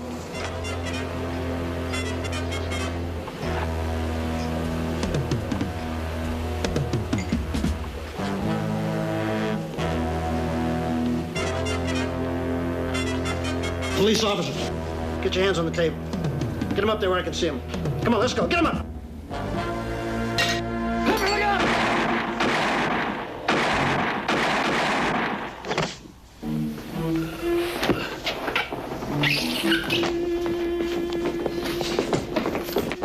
Hey, no, it's okay. We're not armed. Hey, come on, easy. Easy, we haven't got... Ben! Ben! Hey. Hey, Pepper. I'm sorry. I let you down. No, you didn't. We wouldn't have been here if you hadn't called the police. What happened with Maxwell? Yeah. Oh, it was him and me. Oh. Come on, Ben. Ben, come on. Come on. It took a lot of courage to do that. Calling an ambulance. Hang in there, Ben. Ambulance. I ain't gonna need one of those. Now, Pepper, you listen to me. When I was a little kid, it was the worst thing in the world a man could do to steal somebody else's cattle. But when my wife, when my home, when she was sick, and I didn't have any money, I got desperate. Had to do something. You did what you had to do. Yeah, but stealing somebody else's cattle. Don't you let her find out about that. Don't you let her. Those insurance papers. She won't. That's all she's got. She won't.